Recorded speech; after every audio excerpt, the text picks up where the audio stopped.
Confirmation bias. Imagine you're scrolling through your favorite news feed.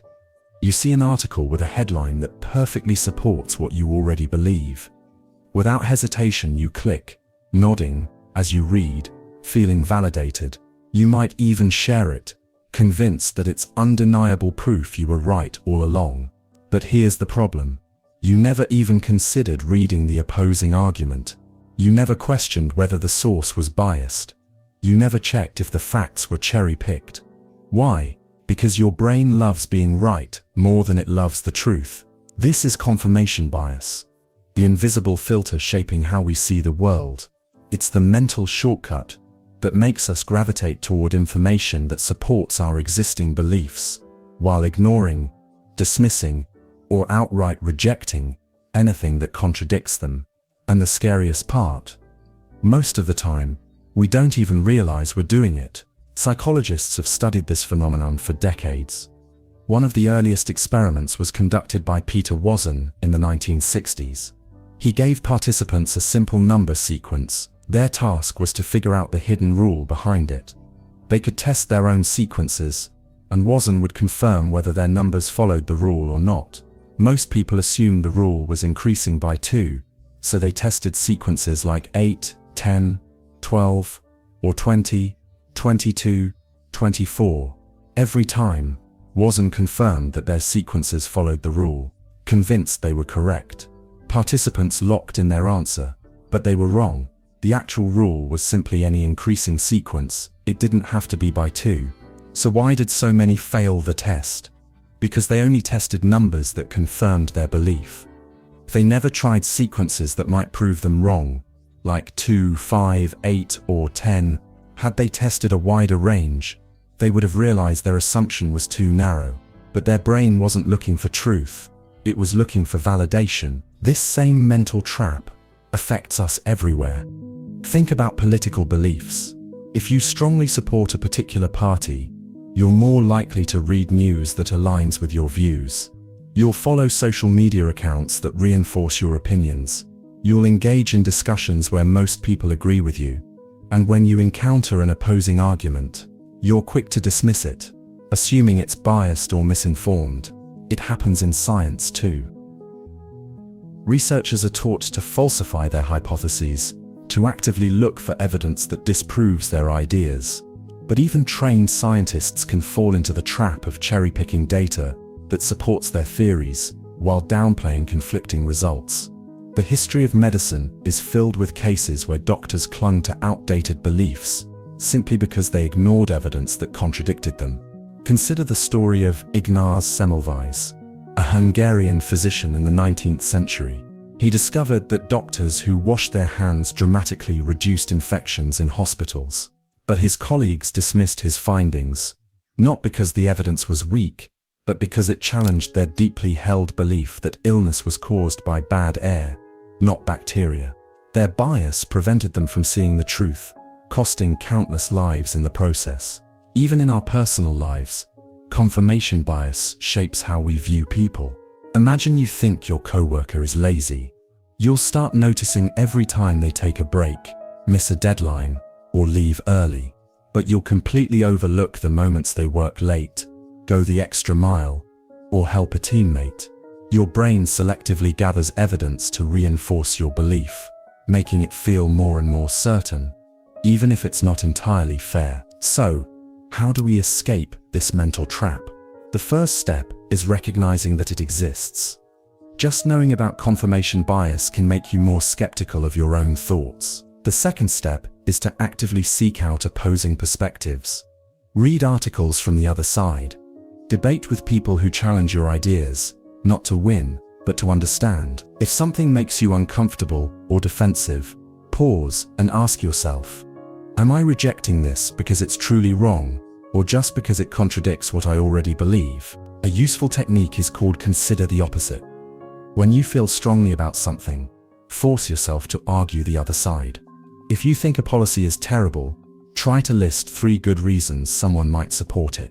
If you're sure someone is guilty, explore reasons they might be innocent. If nothing else, this exercise forces you to think critically and question your own assumptions. Another strategy is diversifying your information sources. If all your news comes from one channel, branch out. If all your social media follows one narrative, mix it up. You don't have to agree with everything you read, but exposing yourself to a variety of viewpoints can break the echo chamber of confirmation bias. Think about scientific progress. The reason science moves forward is because ideas are tested, questioned, and refined through debate. A scientist who clings too tightly to their own theory will never discover the next breakthrough. Likewise, a person who refuses to challenge their own beliefs will never grow intellectually. It's easy to believe we are rational beings, carefully weighing all the facts before making decisions. But the truth is, our brains are wired for efficiency, not accuracy. We are pattern-seeking creatures, and we take mental shortcuts to make sense of the overwhelming amount of information around us. Confirmation bias is one of those shortcuts. It simplifies the world by filtering out contradictions, but in doing so, it distorts reality. Imagine living in a house with mirrors on every wall, reflecting only the things you already know. That's what it's like to live inside confirmation bias. It's comfortable, but it's also limiting. To truly see the world as it is, we have to step outside of that house. We have to break the mirrors and look through windows instead.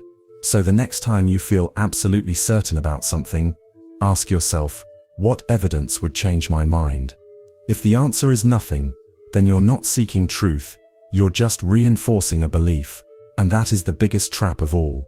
Because the moment we believe we are immune to bias is the moment we fall victim to it the most. Anchoring bias. Imagine you walk into a store looking for a new jacket. The first one you see is priced at $300. That feels expensive. But then right next to it there's another jacket, marked $150 with a big red tag that says 50% off. Suddenly that second jacket seems like an amazing deal. You grab it, feeling like you just outsmarted the system. But here's the question, would you have bought that same jacket if you had never seen the $300 one first? Most people wouldn't. This is anchoring bias, the mental shortcut that makes us rely too heavily on the first piece of information we see, even when it's completely irrelevant. The moment that first number is introduced, it anchors our judgment, influencing every decision that follows. And the strangest part, most of the time we don't even realize it's happening. Let's test it right now. Think of the year that Mahatma Gandhi was born. Now answer this. Was Gandhi older or younger than 140 when he died? You probably thought 140, that's way too old. So now let's try again. How old do you think he was when he died? Most people guess a number closer to 140 than they normally would. Why? Because the number 140 was planted in their mind, even though it was obviously incorrect. It became an anchor that subtly nudged their estimate higher. In reality, Gandhi died at 78, but that irrelevant number distorted your judgment without you even realizing it. This bias is everywhere. In negotiations, in pricing, in decision-making, it's baked into the way our brains process information. Let's talk about negotiations. Imagine you're buying a car. The salesperson starts by showing you a model priced at $50,000. That's way beyond your budget. But they say, don't worry, I have another option for you, just $35,000. Compared to the first price, $35,000 feels reasonable, even though it's still expensive. But what if the first price you saw was $20,000 instead? Would $35,000 still feel like a bargain? This is why salespeople always start with a high price. Because once your mind is anchored to it, every lower number feels more acceptable, even if it's still overpriced. The same trick happens in salary negotiations. If you're applying for a job and your interviewer says, the typical salary for this position is around $50,000, your counteroffer will probably be close to that number. But if they had started by saying, top candidates in this field make $80,000, your expectation would immediately shift higher. Anchoring bias isn't just about numbers. It distorts how we judge people, risks, and events. Take first impressions. The first thing we learn about someone anchors our perception of them. If we hear they are brilliant before meeting them, we will look for signs of intelligence. If we hear they are difficult, we will notice behaviors that confirm that expectation. This is why reputation matters so much, because once someone is labeled a certain way, it's hard to change how others see them. Anchoring even affects risk assessment. In 2003, the US was preparing for war with Iraq. The government framed the situation with one key number, 9, by constantly linking the war to the worst terrorist attack in US history. The public's perception of risk was anchored to fear. Whether justified or not, the first number in people's minds influenced how much danger they felt, shaping public opinion in a way that was hard to undo. But here's the truly terrifying part. Anchoring works even when we know the number is random. In one experiment, psychologists asked participants to spin a wheel that landed on either 10 or 65. Then they asked them, what percentage of African countries are in the United Nations? People who landed on 10 gave much lower estimates than those who landed on 65, even though the wheel was obviously meaningless. The random number still influenced their thinking. Now imagine how often this happens in everyday life. When news anchors quote crime statistics, when stores display inflated original prices, when companies list artificially high recommended retail prices, just to make discounts seem bigger. So how do we break free from anchoring bias? The first step is awareness. Simply knowing that your brain latches onto the first number can make you pause and rethink your judgments. The second step is resetting the anchor. Before making a big decision, seek out different reference points. If you're buying a car, don't let the dealership set the first number. Do your own research and find a real baseline first. The third step, think in absolute terms, not relative ones. Instead of comparing a jacket's price to another jacket, ask yourself, is this actually worth the money to me? Instead of comparing a job offer to what the company suggests, ask, what is my skill worth in the market? Anchoring bias is one of the most subtle but powerful forces shaping our decisions. It operates beneath our awareness, quietly pulling our judgments in ways we never intended. But once you see it, once you recognize how easily your mind can be influenced, you take back control. So the next time you're about to make a decision, stop and ask yourself, is this my real judgment? Or was my thinking anchored before I even started? Because sometimes the most dangerous numbers are the ones we don't even notice. Survivorship bias. It's World War II, and the US military is facing a major problem. Too many bombers are getting shot down over enemy territory. The solution? Reinforce the planes. But here's the question, where should they add the extra armor? Military engineers studied the bombers that made it back from missions. They found bullet holes concentrated in the wings, tail, and fuselage. The obvious answer, reinforce those areas. But one man thought differently. His name was Abraham Wald, a statistician. He looked at the same bullet hole data and asked, what about the planes that never came back? The engineers had only been looking at survivors. The planes that made it back could take hits in those areas and still return. But the ones that were hit in the engine, the most critical part, never made it home. That meant the real weak spot wasn't where the bullet holes were, it was where the bullet holes weren't. Wald's insight saved countless lives. Instead of reinforcing the already damaged areas, they armored the engines, protecting the planes that would have otherwise been lost. This is survivorship bias. Our tendency to focus only on the visible successes while ignoring the invisible failures. It distorts how we see the world, leading us to draw false conclusions about success, risk, and reality itself. Think about entrepreneurs. The media loves to highlight people like Elon Musk, Steve Jobs, and Jeff Bezos, the ones who made it. Their stories are everywhere, making it seem like if you just work hard enough, you'll succeed too. But what about the millions of startups that failed? The ones that worked just as hard, put in just as many hours, but never made it. We never hear their stories. They didn't survive. This gives us a skewed idea of what it really takes to succeed. People assume persistence, and risk-taking guarantee success, because that's what they see in survivors. But in reality, many who took the same risks lost everything. Survivorship bias blinds us to the true odds of success. This happens in investing too. Imagine you're picking stocks. You notice that companies that invested in AI technology 10 years ago are now industry leaders. Seeing this, you might think, investing in AI is always a good idea. But what about the AI companies that went bankrupt? The ones that never made it past year 2? You never see them in the data, because they didn't survive. Survivorship bias makes us think past success stories are the rule, not the exception. We overestimate our chances of winning and underestimate risk, because the failures disappear from view. And this doesn't just happen in business, it affects personal decisions too. Take self-improvement. Social media is flooded with stories like, I lost 50 pounds in 3 months. I went from broke to millionaire in 1 year. I learned a new language in 30 days. But for every success story, there are thousands of people who failed, who gave up on their diet, struggled with their business, or quit learning halfway. You don't see them.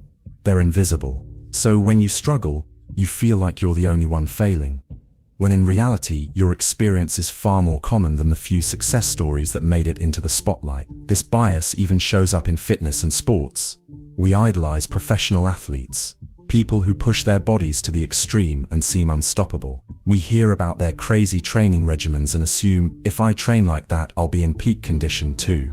But what about the athletes who trained just as hard, only to suffer permanent injuries? Or the ones who never made it to the pros? The ones who didn't survive the system are missing from the data. Survivorship bias makes us think hard work is always rewarded, when in reality, luck, timing, and unseen factors play a much bigger role than we realize. Even in history, this bias distorts how we understand wars, empires, and civilizations. For example, we look at the Roman Empire as one of the most successful in history. Historians study its military strategies, political structures, and economic systems, trying to extract lessons for modern nations. But what about the failed empires? The civilizations that didn't survive never get the same attention. If we only study the winners, we risk thinking their success was inevitable, when in reality, they were just one of many competitors. So, how do we escape survivorship bias? First, ask yourself what's missing. Whenever you see a success story, stop and think, where are the failures? If you only see the winners, your perspective is incomplete. Second, look at the data that doesn't make headlines. If you're studying investment strategies, don't just look at the stocks that made it, look at the ones that failed. If you're considering a risky career move, don't just listen to the success stories, find the stories of people who tried and failed. Third, understand that failure is more common than success. The reason you don't hear about failures is not because they don't happen, it's because they don't survive long enough to tell their story. Survivorship bias is one of the most deceptive traps in thinking, because it feeds on what we see while hiding what we don't. It makes us believe that luck doesn't matter, that effort guarantees success, and that risk always pays off. But the truth is, history is written by survivors, and the stories of the lost remain buried in silence. So the next time you hear about someone who beat the odds, ask yourself, how many others tried and never made it back? Because sometimes the most important lessons are hidden in what's missing. The framing effect. You walk into a doctor's office for a routine checkup. The doctor looks at your chart and says, "You have a 90% chance of surviving this procedure." You nod, feeling relieved. The 90% survival sounds reassuring. But what if the doctor had said instead, "You have a 10% chance of dying from this procedure"? Suddenly, that same procedure feels a lot riskier. Even though the numbers are identical, your perception changes based on how the information is presented. This is the framing effect, a cognitive bias that changes the way we make decisions based on how choices are framed. It's not just about the information itself, it's about how it's presented. And here's the scariest part. It doesn't matter how rational or intelligent you are, your brain is wired to fall for this trap. Imagine 2 grocery stores. In one, A pack of ground beef is labeled 80% lean. In the other, it's labeled 20% fat. Same meat, same numbers, but one feels healthier than the other. Or consider a politician making a speech. They might say, crime rates have dropped 25% in the last 5 years. That sounds great. But what if they had framed it differently? There are still 75% as many crimes as before. That sounds much worse, even though it's the same statistic. This bias is everywhere, shaping the way we see the world without us even realizing it. One of the most famous experiments on the framing effect was conducted by psychologists Daniel Kahneman and Amos Tversky in 19. They presented participants with a hypothetical life or death scenario. Imagine a deadly disease is about to hit a town of 600 people. You have to choose between 2 treatments. Treatment A will save exactly 200. Treatment B has a 1 in 3 chance of saving everyone, but a 2 in 3 chance of saving no one. Most people picked treatment A because 200 lives guaranteed sounds like a safe choice. But then they framed the question differently. This time they said, treatment C will result in 400 people dying. Treatment D has a 1 in 3 chance that no one will die, but a 2 in 3 chance that everyone will die. Now most people chose treatment D, even though the math is identical. When the choice was framed in terms of lives saved, people played it safe. But when it was framed in terms of lives lost, people suddenly became risk takers. This is how framing manipulates our choices, without changing the actual facts. Think about advertising. When a cereal brand says it has only 1 gram of sugar per serving, it sounds healthy. But what if they said contains 4 teaspoons of sugar per box? That same product now seems unhealthy, even though nothing changed but the wording. Or take political debates. One side might describe a new tax as a small contribution to support public services. The other might call it government theft of your hard-earned money. Same tax, same policy, completely different emotional impact. Even in medicine, the framing effect can be a matter of life and death. In one study, doctors were asked whether they would recommend surgery based on 2 different descriptions. The surgery has a 90% survival rate. The surgery has a 10% mortality rate. More doctors recommended the procedure when it was framed as 90% survival, even though the numbers were exactly the same. Now think about news headlines. A headline saying job market grows by 5% makes the economy sound strong. But a headline saying unemployment remains at 95% of previous levels makes it sound weak. Same numbers, different framing, different reaction. This bias doesn't just affect how we see the world, it affects how we see ourselves. If you fail a test, you can frame it as, I got 70% of the answers right. That sounds like decent progress. Or you could say, I got 30% wrong. That suddenly feels like failure. In reality, nothing changed but your perspective.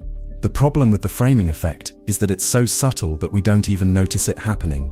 We think we're making rational decisions, but in reality, our emotions are being guided by how the choices are presented. So, how do we break free from this mind trap? First, reframe the frame. Whenever you're given a statistic, a choice, or a headline, flip the wording. If something is framed as 10% failure, rephrase it as 90% success and see if it still feels the same. Second, slow down your decision making. The faster we react, the more likely we are to fall for framing tricks.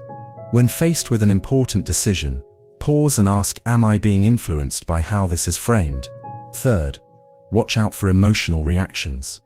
If something immediately makes you feel fearful, outraged, or overly optimistic, ask yourself, is this framing manipulating my emotions? The framing effect is one of the most powerful tools of persuasion, used by politicians, advertisers, media outlets, and even ourselves.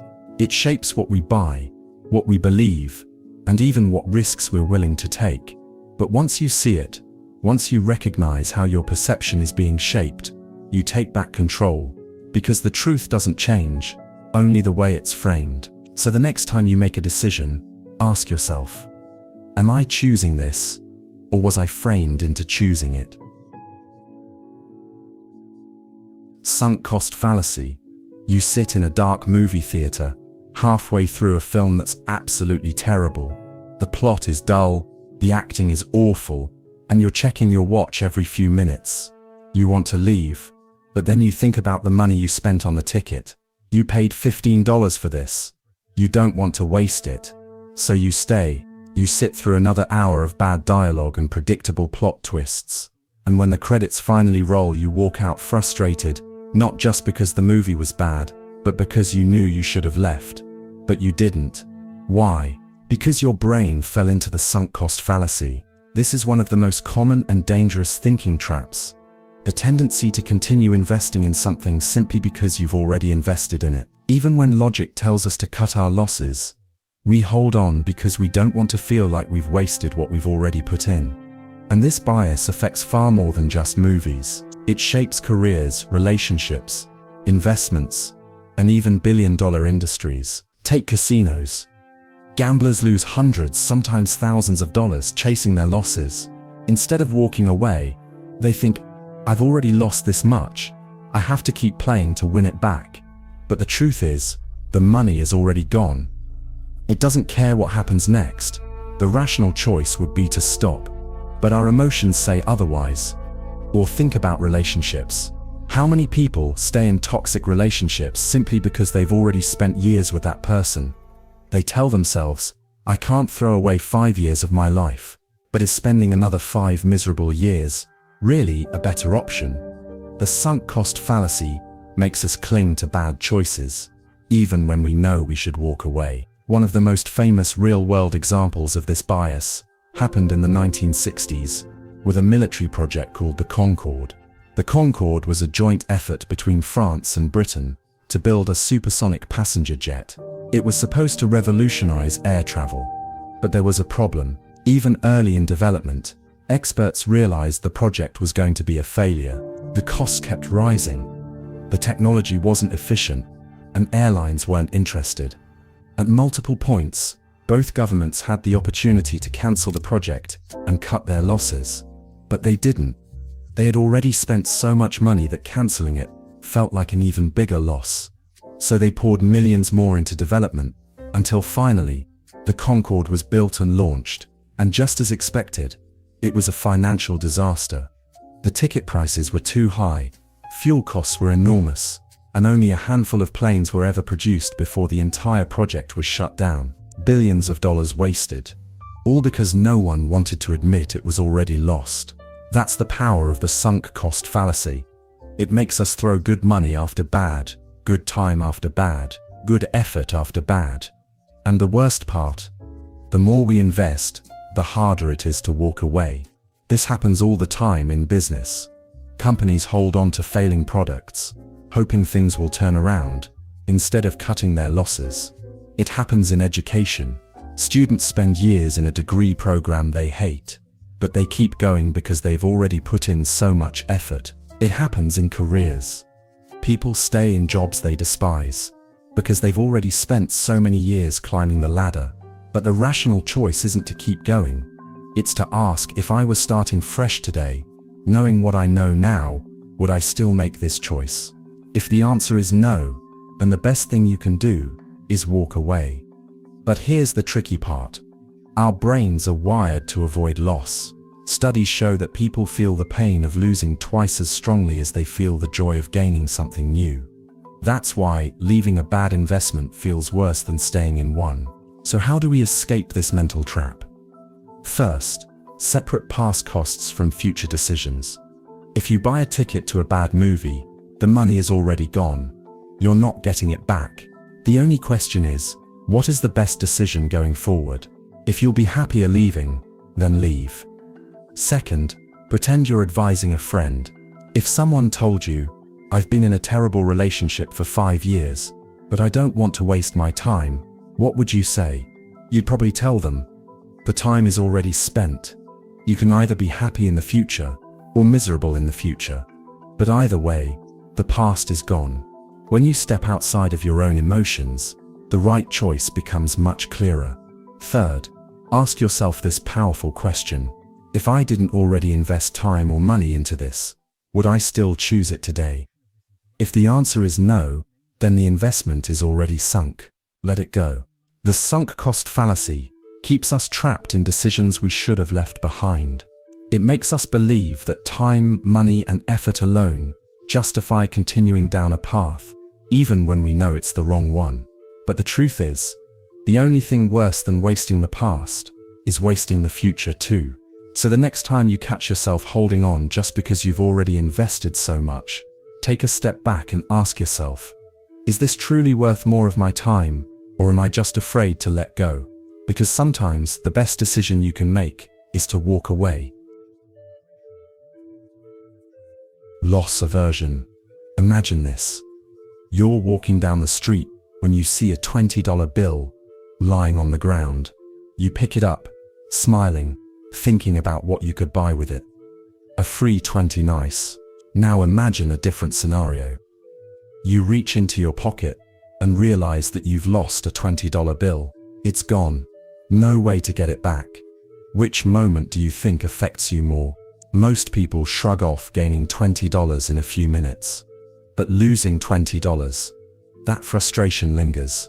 You might replay the moment in your head, wondering if you dropped it at the cafe, checking your wallet again, just in case. This is loss aversion, one of the most powerful yet invisible forces shaping our decisions. We feel the pain of losing something far more intensely than the joy of gaining something of equal value. And this bias doesn't just make us worry about money, it controls our behavior in ways we rarely notice, shaping our choices, fears, and even our happiness. In the 1970s, psychologists Daniel Kahneman and Amos Tversky conducted a famous experiment. They gave participants two choices: a guaranteed $100 reward, a 50-50 gamble, where they could either win $200 or get nothing. Logically, both choices have the same average value, $100. But most people chose the guaranteed $100. Now they've flipped the scenario. This time, participants had to choose between a guaranteed $100 loss, a 50-50 gamble where they could either lose $200 or lose nothing. Here's where things got interesting. Most people chose to gamble. They were willing to take a risk just to avoid the certainty of losing, even though they wouldn't have taken that same gamble when it came to winning. That's the power of loss aversion. We'll do irrational things just to avoid the feeling of losing. Now think about how this affects your daily decisions. Take shopping. Have you ever bought something just because it was on sale, even though you didn't really need it? Retailers exploit loss aversion all the time. They frame discounts as limited time offers to make you feel like you're about to lose a great deal. Only 2 left in stock. Offer expires in 24 hours. Don't miss out. These messages trigger loss aversion, making you feel like walking away is a loss, even though you were never going to buy the item in the first place. But loss aversion isn't just about money. It affects our careers, relationships, and personal choices. Think about a bad job. Maybe you hate it. Maybe it's stressful. Maybe you dream of quitting. But you stay because you don't want to lose the salary, the benefits, or the years of effort you've put in. Or take relationships. Many people stay in unhappy relationships for years, not because they believe in the future, but because they're afraid of losing what they've already built, even when logic says walking away is the right choice. Loss aversion chains us to the past. Ever heard of FOMO? The fear of missing out? That's just loss aversion in disguise. You go to an event you don't really care about because you don't want to miss it. You check social media constantly because you don't want to lose any updates. You stay in a toxic friendship because you don't want to lose that connection. And companies know this. That's why apps use streaks, limited time rewards, and notifications to keep you engaged, making you feel like closing the app is losing progress. Loss aversion doesn't just affect small choices. It shapes economies, politics, and world history. Take stock market crashes. During financial panics, investors don't just want to make money, they want to avoid losing money. When stocks start to fall, people panic sell, locking in their losses, when the best move might have been staying patient. Governments fall into this trap too. In war, Nations often keep fighting long after they should stop, because they don't want to admit defeat. A famous example: the Vietnam War. By the late 1960s, US leaders knew the war was unwinnable. But instead of withdrawing, they doubled down, sending in more troops, more money, more time. Why? Because accepting the loss felt worse than continuing the fight, even though continuing made things far worse. This is why loss aversion is so dangerous. It makes us risk more, suffer longer, and cling to the past, when the best choice is to let go. So, how do we escape this mental trap? Reframe loss as opportunity. Instead of asking, "What will I lose if I walk away?" ask, "What will I gain if I move forward?" Train yourself to think long-term. A bad investment is a bad investment, whether it's money, time, or effort. If something isn't working, cut your losses and move on. Challenge your fear. If fear of loss is making a decision for you, ask, "If I were advising a friend, what would I tell them? Would I still choose this if I were starting fresh today?" Most of the time, when we strip away the fear of loss, the right choice becomes obvious. Loss aversion is a survival instinct. Our brains evolved to protect us from danger, to hold on to what we have. But in a modern world, this instinct works against us. It makes us chase bad decisions, stay in bad situations, and fear change. But the truth is, loss isn't always bad. Sometimes, losing something opens the door to something better. So the next time you feel yourself clinging to a decision out of fear of loss, ask yourself, am I actually protecting myself? Or am I just afraid of letting go? Because sometimes, losing is the only way to win. Dunning-Kruger Effect. Imagine this. You're in a conversation with someone who seems absolutely sure of what they're saying. They're confident, speaking with authority, acting like they have all the answers. But the more they talk, the more you realize they have no idea what they're talking about. You bring up counterpoints, facts, logic. It doesn't matter. They won't budge. Now, picture a different person, someone truly experienced, someone who's spent years mastering a subject. When you ask them a question, they hesitate. They choose their words carefully. They might even admit that they don't know everything. Why is it that the least knowledgeable people are often the most confident, while the truly skilled are filled with doubt? This is the Dunning-Kruger Effect, a psychological bias where people with low ability overestimate their own competence, while those with high ability underestimate it. In 1999, psychologists David Dunning and Justin Kruger conducted a study to prove it.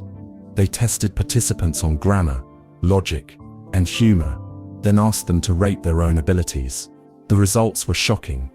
The worst performers, those in the bottom 25%, believed they performed above average. Meanwhile, the top performers underestimated themselves, assuming that if something was easy for them, it must be easy for everyone. The conclusion: people who lack skill also lack the ability to recognize their own ignorance.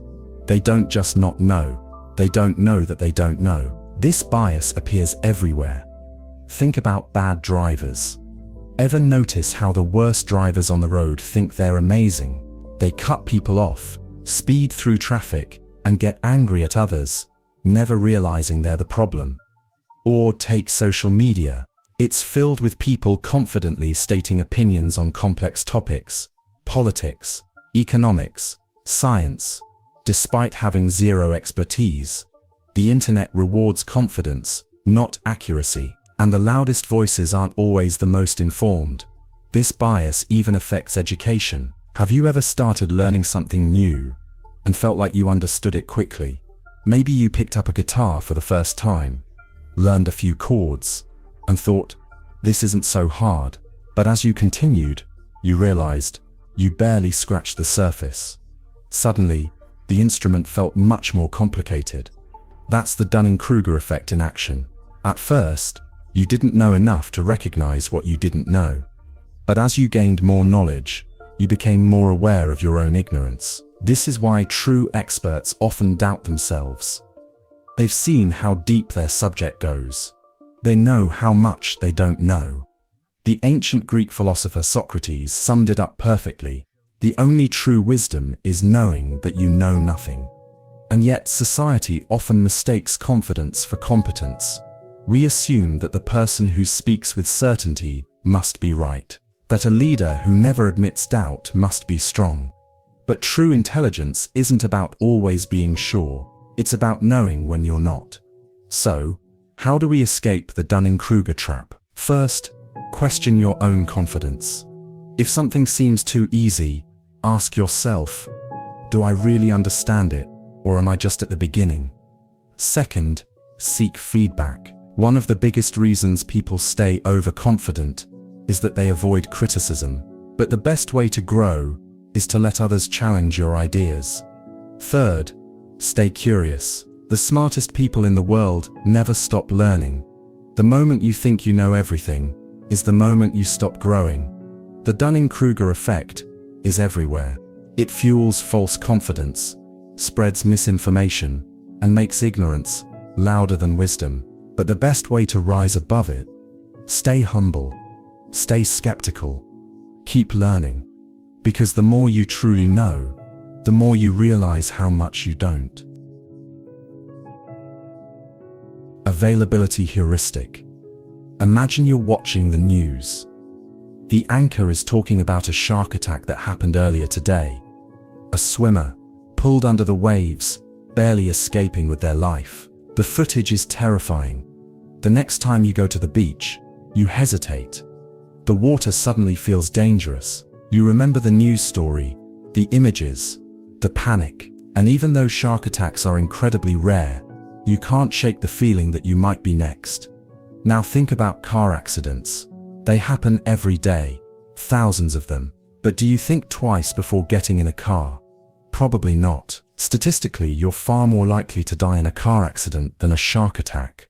So why does the shark attack feel more dangerous? This is the availability heuristic, a cognitive bias that makes us judge the likelihood of an event based on how easily we can recall examples of it. If something is easy to remember, our brain assumes it must be common.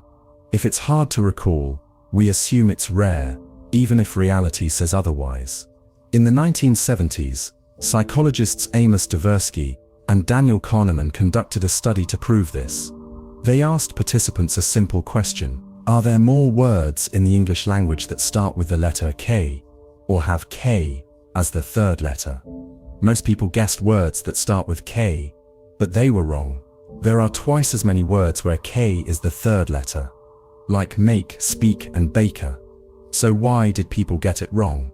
Because words that start with K are easier to think of, so their brains assumed there must be more of them. This is how the availability heuristic tricks us every day. Think about plane crashes. When a major airline accident happens, it's all over the news. The footage is dramatic. The headlines are everywhere. So people assume flying is dangerous. But the truth, airplane travel is the safest mode of transportation. You're far more likely to die in a car crash. But because car accidents happen so often, they don't make headlines. They don't stick in our minds. And so our perception of risk is completely distorted.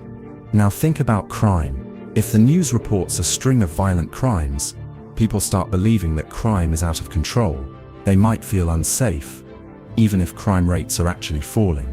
Because fear isn't based on statistics. It's based on what's easiest to remember. This bias influences politics too. A single high-profile terrorist attack can shift public opinion overnight, even if statistically, terrorism is far less deadly than other threats like heart disease or workplace accidents. But because the event is highly emotional, widely covered, and easy to picture, it feels like a bigger threat. The availability heuristic doesn't just shape fear, it affects the choices we make every day. Think about medical decisions. If you hear about someone who had a bad reaction to a vaccine, you might hesitate to get one, even if millions of people safely take it with no problems. Or if a friend tells you about a miracle diet, you might believe it works, even if the science says otherwise. Because stories stick, numbers don't. And that's the danger of this bias. It makes us ignore real data in favor of the most memorable stories. So how do we fight it? First, question your fears. If something feels dangerous, ask yourself, Is this feeling based on facts, or just on what I remember most easily? Second, seek real statistics. Don't rely on what's in the headlines. Look at the actual numbers before making a judgment. Third, be aware of emotional triggers. The more shocking, emotional, or dramatic a story is, the more likely it is to distort your perception of reality. The availability heuristic is one of the most powerful biases shaping how we see the world. It warps our sense of risk. It makes us fear the wrong things. It leads us to bad decisions. But once you recognize it, you can take back control. Because the scariest thing isn't always the most dangerous. It's just the most memorable. Gambler's fallacy. Imagine you're in a casino, standing at the roulette table. You watch as the wheel spins, the ball bouncing from number to number. The last 5 spins have all landed on red. You feel your heart race as you place your bet. It has to land on black this time, right? The dealer spins the wheel again. The ball slows, bounces, and lands on red. Again, you stare in disbelief. How is that possible? The streak should have ended by now. But here's the truth. The wheel doesn't care. This is the gambler's fallacy. The mistaken belief that past events influence future probabilities, even when the two are completely independent. And it doesn't just trick gamblers. It influences decisions everywhere, from sports to finance to everyday life. In 1913, at the Monte Carlo casino, something legendary happened. The roulette wheel landed on black 26 times in a row. As the streak grew longer, players piled their money on red, convinced that it was due to hit. It never did. Millions of francs were lost that night. All because people couldn't accept that each spin is independent, that no matter how long the streak, the odds of landing on red were the same every time. The human brain struggles with randomness. We look for patterns, even where none exist. We want the world to make sense, to be predictable, to follow rules. But chance doesn't work that way. Take coin flips. If you flip a coin 10 times and it lands on heads 9 times in a row, what do you expect on the next flip? Most people feel like tails is due, but the truth is, the odds never change. It's still 50-50. Gambler's fallacy doesn't just affect gambling. It influences life-altering decisions. In sports, a basketball player who's made 5 shots in a row is often said to have a hot hand. Fans and players alike believe that they're more likely to make the next shot. Coaches give them the ball more. Commentators talk about how they're on fire, and defenders start guarding them more aggressively. But statistically, a player's chance of making their next shot doesn't increase just because they made the last few. That's not to say confidence doesn't play a role, but the belief that success breeds inevitable success is often just an illusion. Gambler's fallacy shows up in finance too. People assume that because a stock has been going up for weeks, it's bound to crash. Or if it's been dropping, it's due for a rebound. This kind of thinking leads to panic selling, impulsive investments, and financial losses. But markets, like roulette wheels, don't have memory. Each trade, each price movement is influenced by new factors, not past streaks. Even judges fall into this bias. A study found that judges reviewing asylum cases were more likely to reject an application if they had approved the last few, as if balancing their decisions made them more fair. But fairness isn't about balancing a streak. Each case should be independent. So why do we fall for this? Because our brains crave patterns.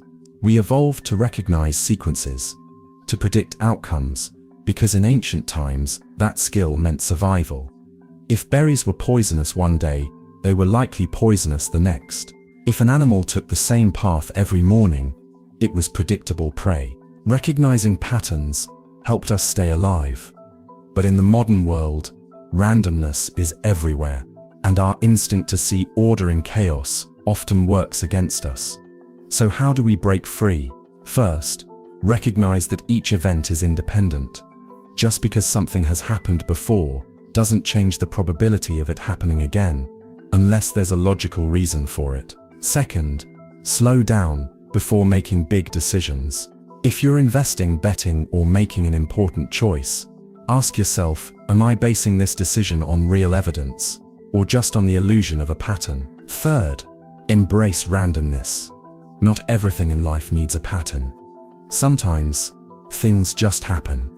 And once you accept that, you stop making choices based on false expectations. The next time you see a streak, whether it's in a game, in the stock market, or in life, stop and ask yourself, is this real, or is it just the illusion of control? Because randomness doesn't play by our rules. It never has. Base rate neglect. Imagine you're at a doctor's office. The doctor looks serious. We ran some tests, they say, and unfortunately your results came back positive.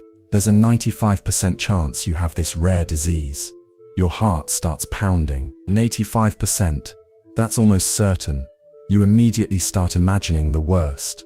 But wait, what if I told you that despite the 95% accuracy, your chances of actually having the disease might be way lower than you think? This is the base rate neglect, a cognitive bias that makes us ignore general statistical probabilities and focus too much on specific details. Here's what the doctor didn't tell you. The disease is extremely rare.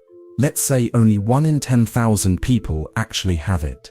And while the test is 95% accurate, that still means 5% of healthy people get a false positive. So what happens if we test 10,000 people? One of them truly has the disease. The test correctly identifies them as positive. But out of the other 99 healthy people, 5% will also test positive. That's 499 false positive. So now, out of the 500 people who tested positive, only one person actually has the disease. That means your real chance of being sick isn't 95%. It's 1 in 5, just 0.2%.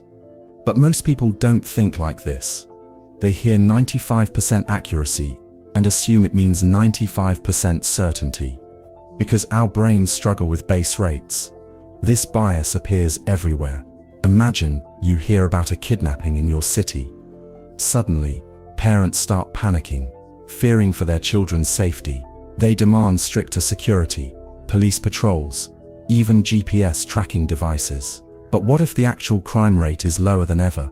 A single high-profile case drowns out the statistical reality. But kidnappings are incredibly rare. This is why news distorts our fears. A shark attack, a plane crash, a terrorist incident. These events dominate the headlines, making them feel common, even when the base rate says otherwise. The same thing happens in courtrooms. Imagine you're on a jury. The prosecutor presents evidence that the suspect's DNA matches the crime scene. They tell you that the chance of a random DNA match is only 1 in a million. That sounds damning. How could they be innocent if the odds are so low? But here's what they don't say. If 1 million people live in the city, then one completely innocent person could still match the DNA by pure chance. The real question isn't just how rare the match is, it's how many people were tested and how common these errors are. But juries rarely think this way. They fixate on the match itself and ignore the base rate. Now, think about job hiring. A company is looking for a programmer. They meet a candidate who's a math genius, introverted, obsessed with computers. Sounds like a perfect fit, right? But here's the problem. The company assumes that because the candidate fits a stereotype, they must be a good hire. They forget the base rate, that most employees, even at tech companies, aren't actually geniuses. So they overestimate their confidence in hiring based on a small set of traits, rather than considering how often these traits actually predict success. Base rate neglect fuels misconceptions about risk, crime, medicine, and hiring. It leads us to make bad decisions based on small, vivid details instead of the big picture. So how do we escape this trap? First, always ask for the base rate. If someone tells you a test is 99% accurate, ask 99% of what? How common is the condition? How many false positives happen? Second, don't trust small numbers alone. If you hear that crime has increased by 50%, ask 50% of what? If it went from 2 cases to 3, that's not the same as 5,000 to 7,500. Third, zoom out. A single story might be emotionally powerful, but statistics tell the real truth. Never let one case distort reality. Base rate neglect is why people fear the wrong things, trust the wrong statistics, and misunderstand risk. But once you see it, once you learn to always ask for the bigger picture, you stop falling for the illusion. Because the truth isn't always in the details. Sometimes it's in the numbers we forget to look at. The spotlight effect. Imagine you're walking into a room full of people. Maybe it's a classroom, a meeting, or a party. As you take your seat, you suddenly feel self-conscious. You remember your shirt has a small stain on it. Or maybe you tripped on your way in. Or you said something awkward earlier, and now you're convinced everyone remembers it. You sit there, feeling like a giant spotlight is shining directly on you. But here's the truth. Most people didn't even notice. This is the spotlight effect. The tendency to overestimate how much other people notice about us. Because we are the center of our own world, we assume we're also the center of everyone else's. But in reality, most people are too busy worrying about themselves to pay that much attention to us. Psychologists Thomas Gilovich and Kenneth Savitsky proved this in a simple experiment. They asked college students to wear an embarrassing t-shirt, one with a giant picture of Barry Manilow, a musician most of them found uncool. Then they had them walk into a room full of strangers. Afterward, the students were asked to guess how many people noticed the shirt. They assumed at least 50% of people did. But when the researchers asked the strangers, less than 25% even noticed. And that was an extreme example, because the shirt was actually embarrassing. In everyday life, where the mistakes are much smaller, the number is even lower. We think people are analyzing our bad hair day, our nervous stutter, our awkward laugh, but most of the time, they don't care. The spotlight effect makes us believe that a small mistake, a typo in an email, a bad joke, a stain on our pants, is a huge deal. But ask yourself, can you remember the last time someone else had a stain on their shirt? Probably not. Because just like you, they are living in their own spotlight. This bias affects us in ways we don't even realize. It makes people afraid of public speaking, because they assume every tiny mistake will be noticed. It makes people fear going to the gym because they think everyone is watching them struggle. It makes people hesitate to post online, speak up in meetings, or try new things, because they assume others are constantly judging them. But the reality, everyone else is just as caught up in their own world as you are. So how do we escape the spotlight effect? First, flip the perspective. When was the last time you obsessed over someone else's tiny mistake? If you don't do it to them, why assume they do it to you? Second, embrace imperfection. People don't remember perfection, they remember confidence, authenticity, and personality.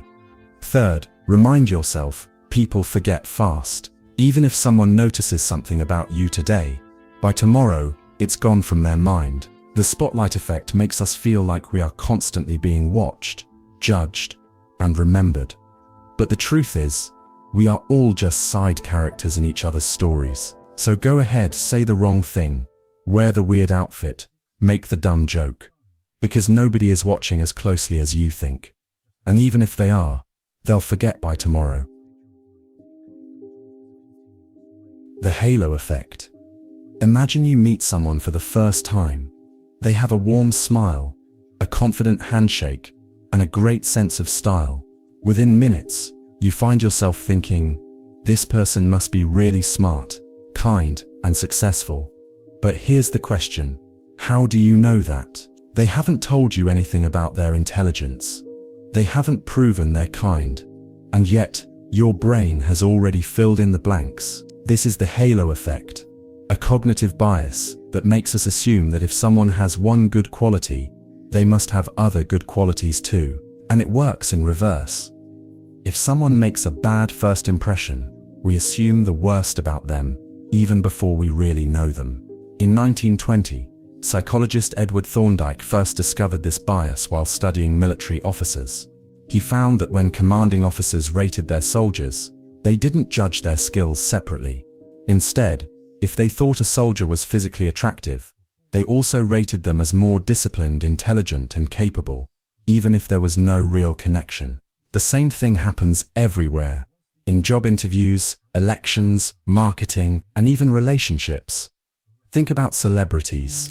A famous actor plays a heroic role in a movie, and suddenly people assume they must be a great person in real life. But why? Their acting skills have nothing to do with their morality, intelligence, or kindness. Yet the halo effect makes us believe they do. Now think about job interviews. A well-dressed, confident candidate walks in. They speak smoothly, make great eye contact, and seem charismatic. Before they even talk about their skills, the interviewer already likes them. And because of that first impression, the interviewer assumes they're also competent, hardworking, and intelligent.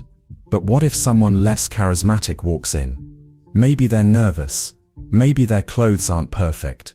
Maybe they stumble over their words. Even if they're more qualified, they might be judged less favorably, just because their first impression wasn't as strong. The halo effect even shapes our justice system. Studies show that attractive defendants are less likely to be convicted of crimes. And when they are, they get lighter sentences than unattractive defendants. Why? Because juries associate good looks with good character, even when it's completely irrelevant.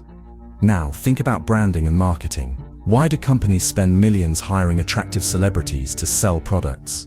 Because they know that if people admire the celebrity, that positive feeling will transfer to the product. It's the reason luxury brands use beautiful models in their ads.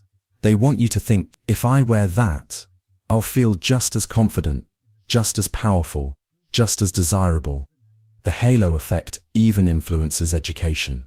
Studies show that teachers rate attractive students as smarter and give them better grades, even when their work is identical to their classmates.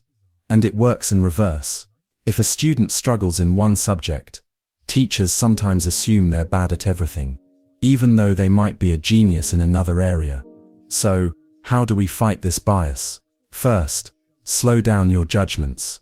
When you meet someone new, remind yourself, a first impression isn't the full picture. Second, separate appearance from ability. Just because someone looks confident doesn't mean they know what they're talking about. Third, challenge your assumptions. If you instantly like or dislike someone, ask yourself, am I basing this on real evidence or just a feeling? The halo effect is one of the most deceptive cognitive biases. It makes us overestimate people we like and underestimate people we don't. But once you recognize it, you can start seeing people for who they truly are, because nobody is as perfect or as flawed as they seem at first glance. Groupthink. It starts with a decision. A simple one at first. The council gathers in the grand hall, the long wooden table stretching before them. The room hums with quiet agreement. The matter at hand, a new monument for the town square. The mayor suggests a towering statue, something noble, something timeless. Heads nod. Murmurs of approval ripple through the room. Then, a voice, hesitant, uncertain, breaks the rhythm. Wouldn't a public garden be better? Something useful, something for everyone. The air shifts, eyes flick to the mayor, a moment of silence. Then, a laugh, a casual dismissal. That's not what we're here to discuss, someone says. The room resets. The moment is forgotten. The vote is unanimous. The statue is built. A year later, the town faces a far greater decision. A storm is coming. One larger than any they've seen before. It threatens their crops, their homes, their very survival. The council meets again. The mayor proposes a plan: fortify the town walls. The room falls in line, but one man hesitates. The same man who questioned the statue. He's seen the weather reports. He knows that the real danger isn't the walls breaking. It's the floodwaters rising. We should build drainage systems instead, he says. Silence. A glance from the mayor. Someone clears their throat. That's not the plan, they say. The man feels the weight of the room. The unspoken rule is clear. Disagreement is a threat. So he nods. Says nothing more. The walls are reinforced. The storm comes. The floodwaters rise. and the town is lost beneath the waves. No one questions how it happened, because everyone agreed. This is groupthink, the silent force that makes people choose harmony over truth, agreement over reality. It happens in boardrooms, in governments, in families, in history. In 1961, some of the brightest minds in America sat in a room, discussing a covert military operation, a plan to invade Cuba, the Bay of Pigs. Some had doubts, but no one voiced them. No one wanted to be the outlier, the problem, the one who held things back. The plan moved forward. It failed, spectacularly. And after, those same men asked themselves, how did we not see it? Because when people want to belong, they stop questioning. They convince themselves that if everyone agrees, it must be right. And this trap is everywhere. In corporations, where no one dares challenge the CEO's vision, even when the company is heading toward disaster. In social circles where a bad idea spreads because no one wants to be the first to say, maybe we're wrong.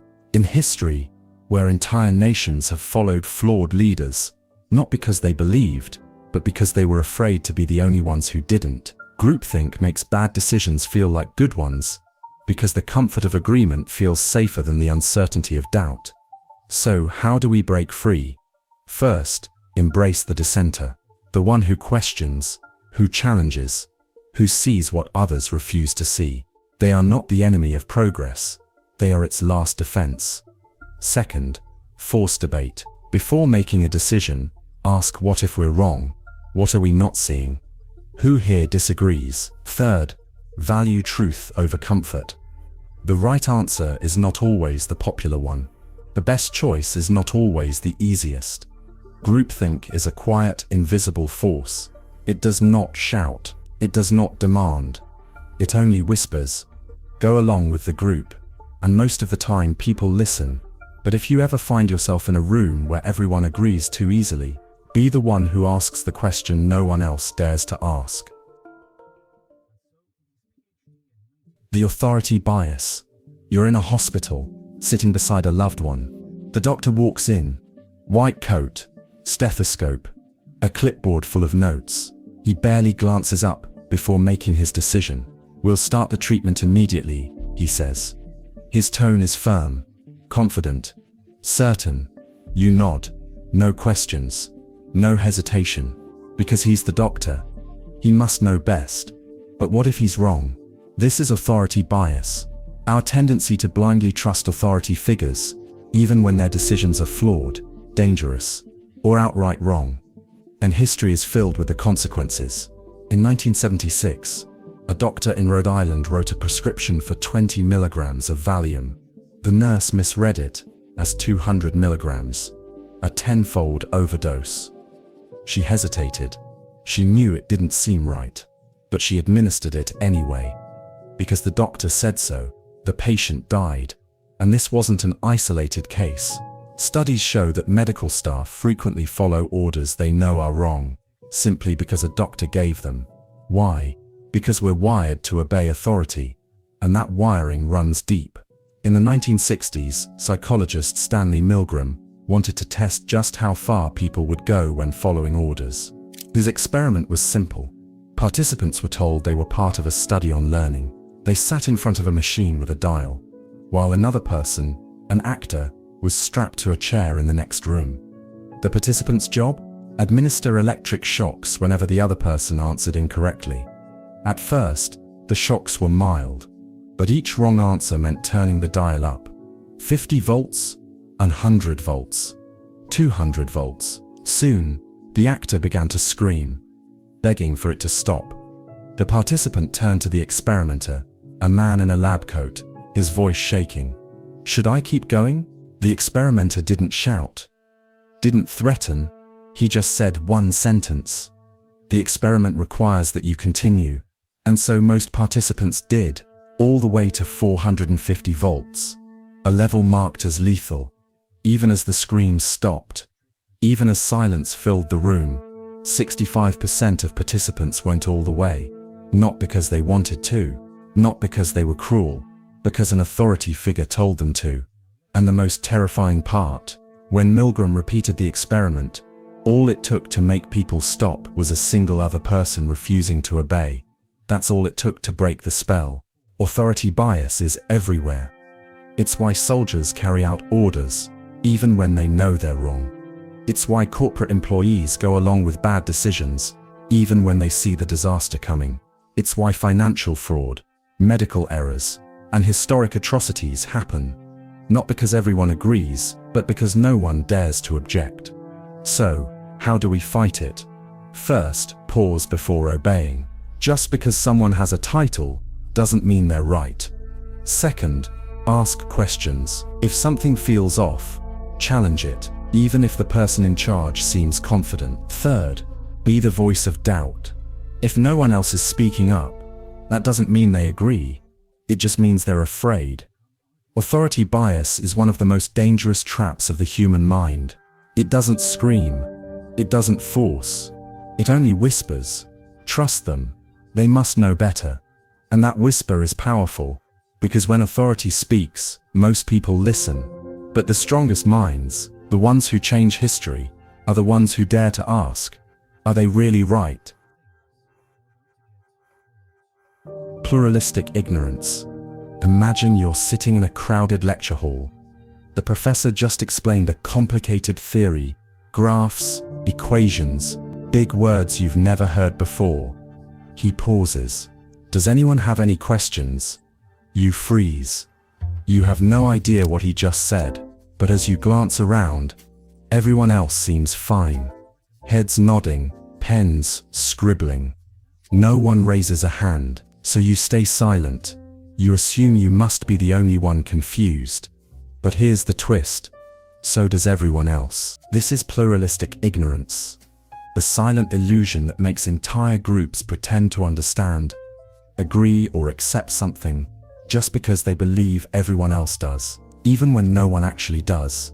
And this illusion shapes history, decisions, and human behavior in ways we rarely notice. In 1968, a woman named Kitty Genovese was attacked outside her apartment in New York City. She screamed for help. Lights turned on in the surrounding buildings. Dozens of people heard, and yet, no one called the police. Not because they didn't care, not because they wanted her to suffer, but because they all assumed someone else would. Each person thought, surely someone else will step in. And since no one saw anyone else taking action, they assumed action wasn't needed. The same effect shows up in everyday life. Think about social norms. You're at a party, and someone makes an offensive joke. It feels wrong. You expect someone to call it out. No one does. So you assume everyone else must be okay with it. So you stay silent too. Now multiply that effect across an entire room. No one speaks up, not because they agree, but because they assume everyone else does. Pluralistic ignorance keeps people from questioning rules, traditions, and even entire governments. In the Soviet Union, many citizens secretly disagreed with the government's propaganda. But in public, they nodded along. Why? Because everyone else seemed to agree, even though in private most didn't. And when everyone is pretending, the illusion never breaks. The same happens in companies. A flawed business strategy is proposed in a meeting. Some employees have doubts, but since everyone else seems to be on board, they assume they must be the only ones who see the problem, so they say nothing. And the bad decision moves forward. So, how do we break free? First, recognize that silence isn't agreement. Just because no one objects doesn't mean everyone agrees. Second, be the first to speak up. One voice can shatter the illusion, giving others permission to express their doubts. Third, pay attention to hesitation. If something feels wrong, it probably does. Trust that instinct. Pluralistic ignorance is a powerful force. It convinces us that we are alone in our doubts, that everyone else understands, that everyone else agrees. But the truth is, most people are just waiting for someone else to go first. So if you ever find yourself wondering, am I the only one who thinks this? There's a good chance you're not. You might just be the first one willing to say it. The bystander effect. Imagine you're walking down a bustling city street on a crisp autumn afternoon. The rhythm of life swirls around you, people rushing by with every shade of purpose in their steps. A symphony of honks and distant chatter fills the air. Suddenly, the scene cracks open. A woman stumbles, clutching her chest and gasping for air, collapsing to the ground right before your eyes. For a moment, the world halts. What do? Your instincts scream to help, but so do your fears. You glance around. Dozens of others have noticed too. They stand still. Some watch with morbid curiosity. Others avert their gaze entirely. You wait for someone, anyone, to step forward. Yet time stretches, and a chilling truth dawns. No one moves. Welcome to the shadowy world of the Bystander Effect. An invisible spell that can weave itself into the fabric of human interaction, freezing collective action even as life slips away. It's less a choice, more a psychological quirk. Strangers bound by an unspoken pact to offer silent respect to inaction. A look, a pause, hesitation spreading like wildfire. Accounts of tragedy and missed chance paint the history of this phenomenon. But it wasn't until the fateful night of March 13, 1964, in New York City, that its power truly struck the collective conscience. A young woman named Kitty Genovese was returning home when she was attacked. Over the course of her ordeal, it said 38 witnesses saw or heard parts of the assault. Yet, paralyzed in their certainty that someone else would intervene, none came to her aid until it was too late. Why do we act this way? Psychologists, Bibb Latané and John Darley, offered some answers. In the laboratory of human behavior, they conducted experiments that peeled back the layers of this paralyzing effect. In one study, participants sat alone in a room where smoke began to fill the air. Alone, people reacted swiftly, reporting the danger. But when seated with calm confederates or in groups, they hesitated, even as smoke thickened their sight. The presence of others diluted personal responsibility. The burden shared, action deferred. Shapes of this effect lurk beyond lonely alleyways and sterile labs. It echoes in the boardrooms, when groundbreaking ideas flicker out, because everyone assumes another will champion their cause. It seeps into political arenas, manifesting in collective disengagement, where individuals rely on others to voice outrage against injustice. It lingers within communities, quelling the urge to reach out when a neighbor needs a hand. Everyday life shivers with its specter. A classroom, where bullying unfolds as classmates watch, tethered by invisible chains. At home, when family debates spiral downward, everyone waits for another to mediate peace. Even online, in the vast digital sea, as likes and comments blur responsibility, cries for help are sometimes overlooked. But we're not prisoners of this reflex. Awareness brews the first antidote. By recognizing this psychological trap, we unlock the potential to break its hold. Once aware, simple strategies can anchor us in action. Be the first to move. Often, it sparks a domino effect, slashing through the paralyzing silence.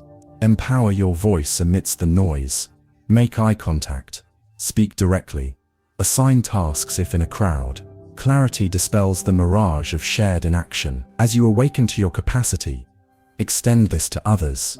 Encourage discussing such biases within your circles. Through shared understanding, we weave stronger social fabrics, resilient to inaction's deceit. Furthermore, engage in community response training or mental rehearsals for crisis response, equipping yourself not just with knowledge, but with a plan of action. In a world ripe with complexity, the bystander effect is but one of many cognitive shortcuts urging us toward inaction.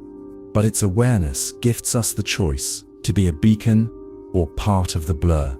As you traverse through life, tread with this wisdom, ready to tilt the scales of inertia. Imagine, next time you witness life's stress signal, you step forward, your heart quickens, but your purpose is unshaken. Eyes meet yours, translating courage back to them. You offer a hand, a gesture, shattering the spell. Your action becomes a lighthouse. For tomorrow, you might be the one needing its light. A single step forward can recalibrate destiny. Will you be the one who moves? Social proof. You're walking through a city you've never been to before. It's late, you're hungry, and you're looking for a place to eat. You see two restaurants side by side. The first one is nearly empty, just a few customers inside, quietly eating. The second one is packed. Every table is full. People are laughing, waiters are rushing around, and there's even a small line forming outside. Which one do you choose? If you're like most people, you instinctively go for the busy restaurant. Not because you checked the menu, not because you read the reviews, but because of one simple thought: if so many people are here, it must be good. This is social proof. The psychological tendency to assume that if other people are doing something, it must be the right thing to do. And most of the time, it works. In a complex world full of decisions, our brains take shortcuts. If everyone else trusts a restaurant, a product, or a belief, then it must be safe. It must be right. But what happens when that assumption is wrong? In 1968, psychologists John Darley and Bibb Latané ran a chilling experiment to test how people react in an emergency. Participants sat in a room, filling out a questionnaire. Then, without warning, smoke started seeping in through a vent. If a person was alone, they almost immediately noticed the smoke. They got up, looked around, and reported it. But when participants were placed in a room with other people who ignored the smoke, something strange happened. They sat still. They coughed, rubbed their eyes, looked around nervously, but they did nothing, because no one else was reacting. They assumed, if nobody else is panicking, maybe it's not a big deal. Even as the room filled with thick, choking smoke, many people never moved. Social proof kept them frozen. And this effect shapes our lives more than we realize. Think about fashion trends. What you wear isn't just about personal preference. It's influenced by what others around you are wearing. Think about stock market bubbles. People don't invest in companies because they understand them. They invest because everyone else is investing, until the bubble bursts. Think about viral social media challenges. Some are harmless fun. Others, like reckless stunts or dangerous diets, cause real harm. But people do them anyway, because everyone else is doing it. Think about history. During the Salem witch trials, people accused their neighbors of witchcraft, not because they had evidence, but because everyone else was doing it. In Nazi Germany, many ordinary citizens went along with horrific policies, not because they agreed, but because everyone else did. Social proof is a double-edged sword. It can lead us toward good choices, like following safety procedures in a disaster, or trusting highly rated products. But it can also lead to blind conformity, dangerous trends, and moral failures. So how do we break free? First, pause before following the crowd. If you're about to make a decision just because others are doing it, stop and ask, do I actually believe in this? Second, look for independent evidence. Just because something is popular doesn't mean it's right. Check the facts, not just the numbers. Third, be willing to stand alone. The hardest thing to do is go against the crowd, but some of the most important moments in history were made by people who dared to. Social proof whispers, follow them. They must know something you don't. But sometimes, the crowd is wrong, and the only way to see clearly is to step away and think for yourself. Planning fallacy. You wake up feeling productive. Today is the day. You're finally going to tackle that big project.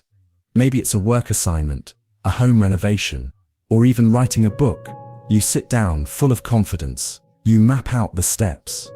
You estimate the time. This should take about 2 weeks pass. Then 3. Then a month. You hit unexpected delays. Things take longer than planned. You get distracted. The tasks that seemed simple turn out to be far more complicated. And suddenly, your quick project is still unfinished. This is the planning fallacy, our tendency to underestimate how much time, effort, and resources a task will actually take. And it happens to everyone. From students cramming for exams to billion-dollar corporations running over budget. In the 1970s, psychologists Daniel Kahneman and Amos Tversky discovered this phenomenon while studying human decision-making. They asked students how long they thought it would take to complete their senior thesis. The students were confident. About 6 months, most of them said. But when Kahneman checked back, almost none of them finished on time. Most took twice as long as they predicted. And it wasn't just them. This bias affects governments, businesses, and even world-changing projects. Take the Sydney Opera House. Originally planned to take 4 years and cost $7 million. Instead, it took 14 years and cost $102 million. Or look at Berlin's new airport, scheduled to open in 2011, but due to design errors, technical failures, and endless delays, it didn't open until 20. The planning fallacy blinds us to reality. We focus on the best-case scenario, assuming nothing will go wrong. We underestimate complexity, thinking each step will go smoothly. We forget past mistakes, believing this time will be different. And the worst part, even when we know tasks always take longer than expected, we still fall into the trap. So how do we break free? First, use historical data. Instead of guessing how long something will take, look at how long similar tasks took in the past. Second, double your estimate. If you think something will take a week, assume 2. If a project seems like it'll take 6 months, plan for a year. Third, expect the unexpected. Delays will happen. Problems will arise. Build in buffer time so setbacks don't derail everything. The planning fallacy makes us feel optimistic, confident, in control, but reality doesn't care about our plans. So the next time you think, this will be quick, stop. Because the real question isn't how long do I think this will take? It's how long has this taken others before me? Procrastination loop. You sit down at your desk, ready to start that important task. Today is the day. No more delays. No more excuses. But first, maybe a quick check on your phone. Just a couple of minutes. You scroll. You watch a video. You answer a message. Then, suddenly, an hour is gone. Panic sets in. You should have started by now. The guilt creeps in. But instead of working, you tell yourself, I just need to be in the right mood. So you make a deal. I'll start after one more episode. I just need a snack first. Maybe I should clean my desk so I can focus better. And before you know it, the day is gone. The deadline is closer. The pressure is heavier. And the cycle starts all over again. This is the procrastination loop. The endless cycle of avoiding work, feeling guilty about it, and then avoiding it even more because of that guilt.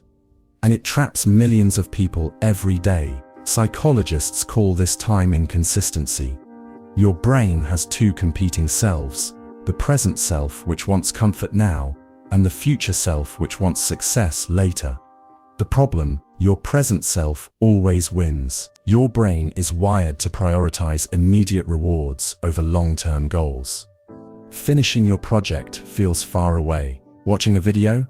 Checking social media? That gives instant gratification. So you tell yourself, I'll do it later. But later comes, and the loop repeats. This bias has a name, akrasia, the ancient Greek word for acting against your better judgment. Even when you know the right choice, you still do the opposite. And it's not just individuals. Entire industries profit from this loop. Streaming platforms autoplay the next episode because they know you won't stop yourself. Social media apps send infinite notifications, each one designed to steal your focus. Online games create streak rewards, keeping you locked in so you never miss a day. They thrive on the fact that your present self is weak. So how do you break free? First, make the first step ridiculously easy. If you need to write a paper, don't start with write the paper. Start with open the document. Once you start, momentum builds. Second, use the 2-minute rule. Commit to just 2 minutes of the task. Once you begin, your brain will often want to continue. Third, Trick your brain with immediate rewards. Set up a system where progress feels good in the moment, not just later. Gamify your work. Track streaks. Reward yourself. The procrastination loop feels like an escape, but it's a prison, because the more you delay, the heavier the burden grows. So the next time you catch yourself saying, "I'll do it later," stop, because later is how the loop begins. And if you don't break it now, it never ends. Zeigarnik Effect. You're watching a gripping TV show late at night. The story pulls you in, mystery, action, and unfolding drama. Then right at the climax, the screen fades to black. To be continued. You sit there staring. You need to know what happens next. Even though you were planning to sleep, even though you know you should stop, but you can't, because unfinished tasks linger in the mind.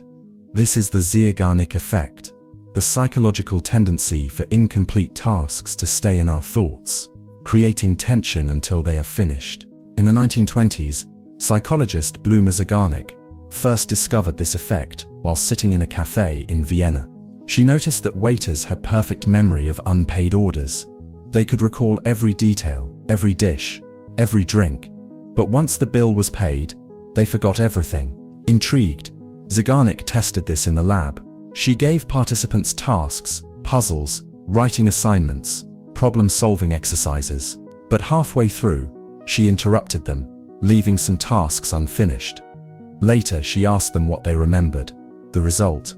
They forgot most of the completed tasks, but the unfinished ones, those stayed clear in their minds, like open tabs in a browser. Our brains hate loose ends. That's why a cliffhanger can keep you awake at night. That's why an unfinished to-do list lingers in your thoughts. And that's why you can forget someone's name seconds after an introduction, but an unanswered text gnaws at you for hours. But here's the paradox. This effect can work for you or against you. It's why procrastinators often think about their work constantly, even when they're avoiding it. The task stays unfinished, stuck in their mind, causing stress. But it's also why starting something, even just a little, can break inertia. Writers who struggle with blank pages use this trick. Instead of trying to finish a whole chapter, they start a sentence and leave it incomplete. When they return, the brain picks up exactly where it left off. So how do you use the Zeigarnik effect to your advantage? First, start small. If a task feels overwhelming, just begin.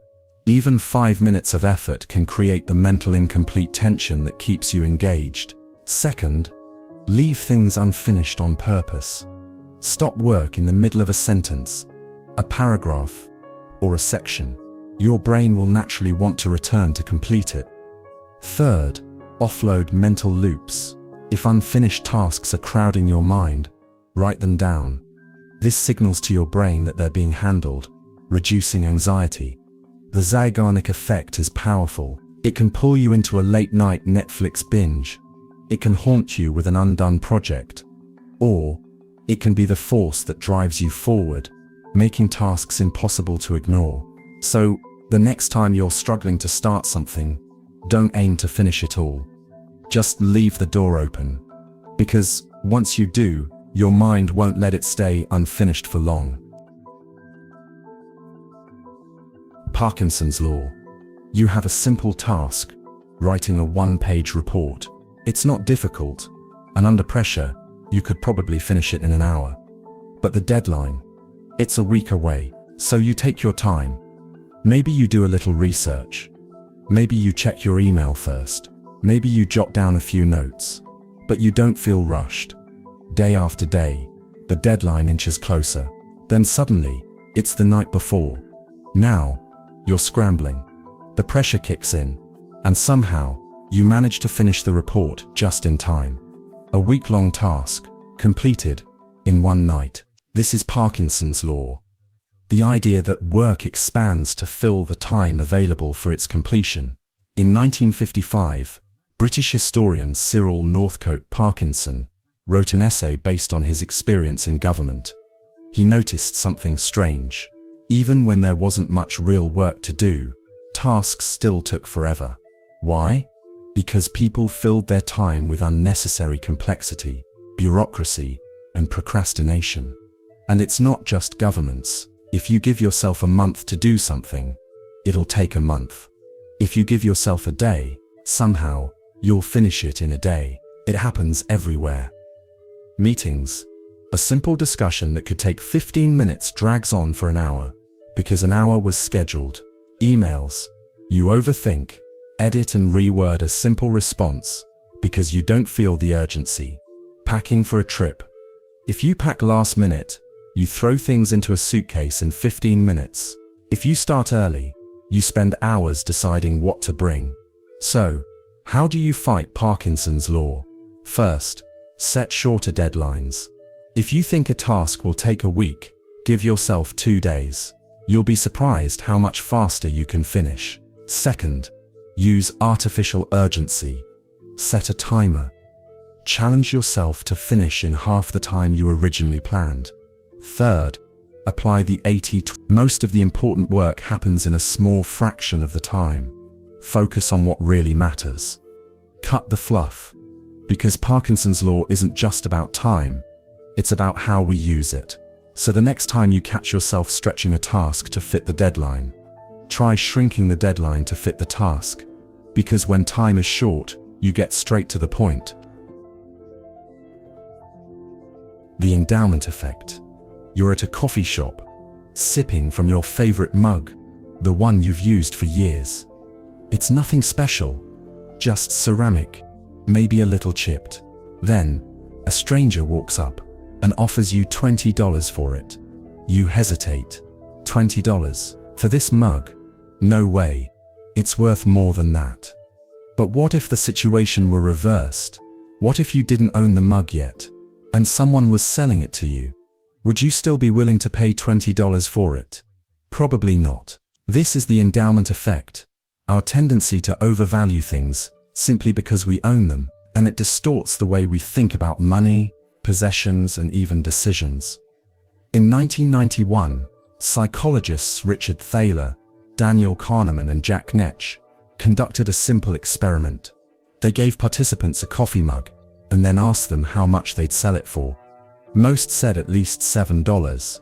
Then they asked another group how much they'd be willing to pay for the same mug. Most said no more than $3. Same mug, same value. But just owning it made people believe it was worth more.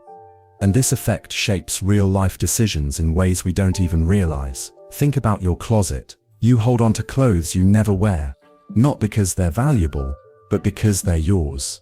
Think about old electronics. That outdated phone sitting in your drawer, you wouldn't buy it for $50, but if someone offered to buy it from you, you'd want more. Think about selling a house. Homeowners believe their house is worth more than the market suggests, not because it is, but because it's theirs. And the endowment effect doesn't just apply to objects. It happens with ideas. If you've invested years into a belief, a project, or a career path, you'll cling to it, even if it's no longer the best choice, because letting go feels like losing. So, how do you break free? First, flip the perspective. Ask yourself, if I didn't already own this, how much would I pay for it? Second, detach emotions from value. Just because something is yours doesn't mean it's worth more. Third, practice letting go. Whether it's an old habit, an outdated belief, or a cluttered room, release what no longer serves you. Because the endowment effect tricks us into holding on too tightly. But sometimes, the most valuable thing you can do is let go. Strawman Fallacy. You're in a debate with a friend about healthy eating. You say, I think we should reduce our sugar intake. They smirk. Oh, so you think we should never eat sugar? That we should ban birthday cakes? That's ridiculous. Wait, what? That's not what you said. But now, you're defending a position you never took. This is the Strawman Fallacy, a sneaky way of misrepresenting someone's argument to make it easier to attack. Instead of addressing what was actually said, the opponent twists it into something extreme, absurd, or oversimplified. And suddenly, the debate is no longer about reducing sugar. It's about whether you're some cake-hating extremist. And that's a battle you never signed up for. The Strawman Fallacy is one of the most common ways discussions get derailed, especially in politics, media, and social debates. In 1960, during the US presidential debates, John F. Kennedy argued that the country needed better healthcare policies.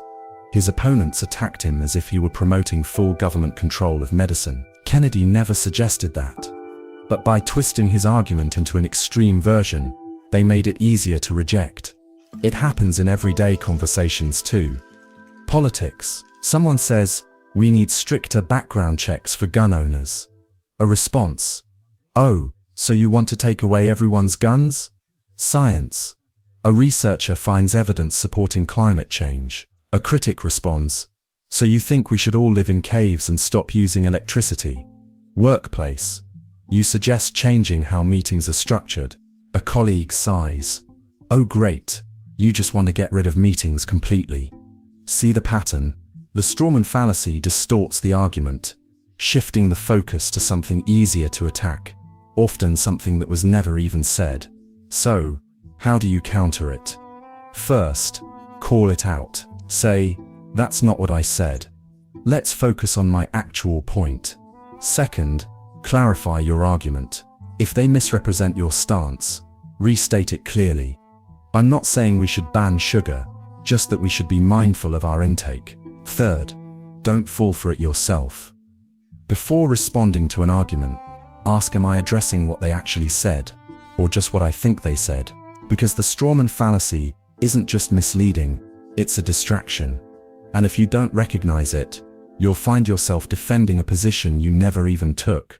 So the next time someone twists your words into something extreme, set the record straight. False dilemma. Imagine you're standing on a narrow path, deep in thought, your heart pounding in your chest as storm clouds gather above. The darkness thickens, compelling you to make a critical decision. To your left, safety beckons, but it's enveloped in shadows. To your right, a shimmering light glows, promising clarity, but buried in uncertainty. Instinct demands a choice, one path or the other. As the ever-encroaching storm warns, there's no time to waste. But as you pace back and forth, does it occur that perhaps more paths are hidden in the twilight? This moment encapsulates the essence of the false dilemma. You might not know it by name, but it lurks in your daily life, masked as seemingly straightforward decisions. Here's what it is. A situation presents only two opposing options when in fact, several exist. It's a mental trap, whispering urgency, squeezing the possible outcomes down to simplistic opposites. Often, it carries subtext, directing you subtly toward a specific choice. Picture this. It's the early 1960s, an era tense with global anxieties, as leaders wrestled with conflicts that seemed binary. Communism versus democracy. Consider President Kennedy's counsel during the Cuban Missile Crisis. The room buzzed with opinions, pushing forceful intervention or passive withdrawal, each extreme carrying catastrophic implications. Yet, Kennedy paused and sought a third path, a naval blockade, nuanced and diplomatic, to diffuse the tension without immediate aggression or retreat. And it worked. A vivid push against the false dilemma, revealing it as a tactical mirage. Now visualize this bias, splintering through different facets of life. In daily dialogues, it manifests when someone says, "Are you with us or against us?" In science, hypotheses box options into binaries, often neglecting the spectrum of possibilities. Businesses might face strategic crossroads, operating under innovate or perish, ignoring steady growth, or market adaptation.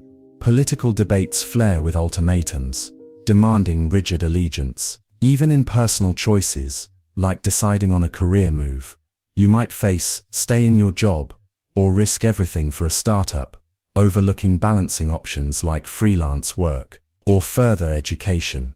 This pervasive falsehood thrives on our penchant for simplicity amidst life's chaos, exploiting our desire for clarity by offering counterfeit directness. How do you break free? Start by acknowledging your constraints. Recognize when you feel trapped in binary thinking.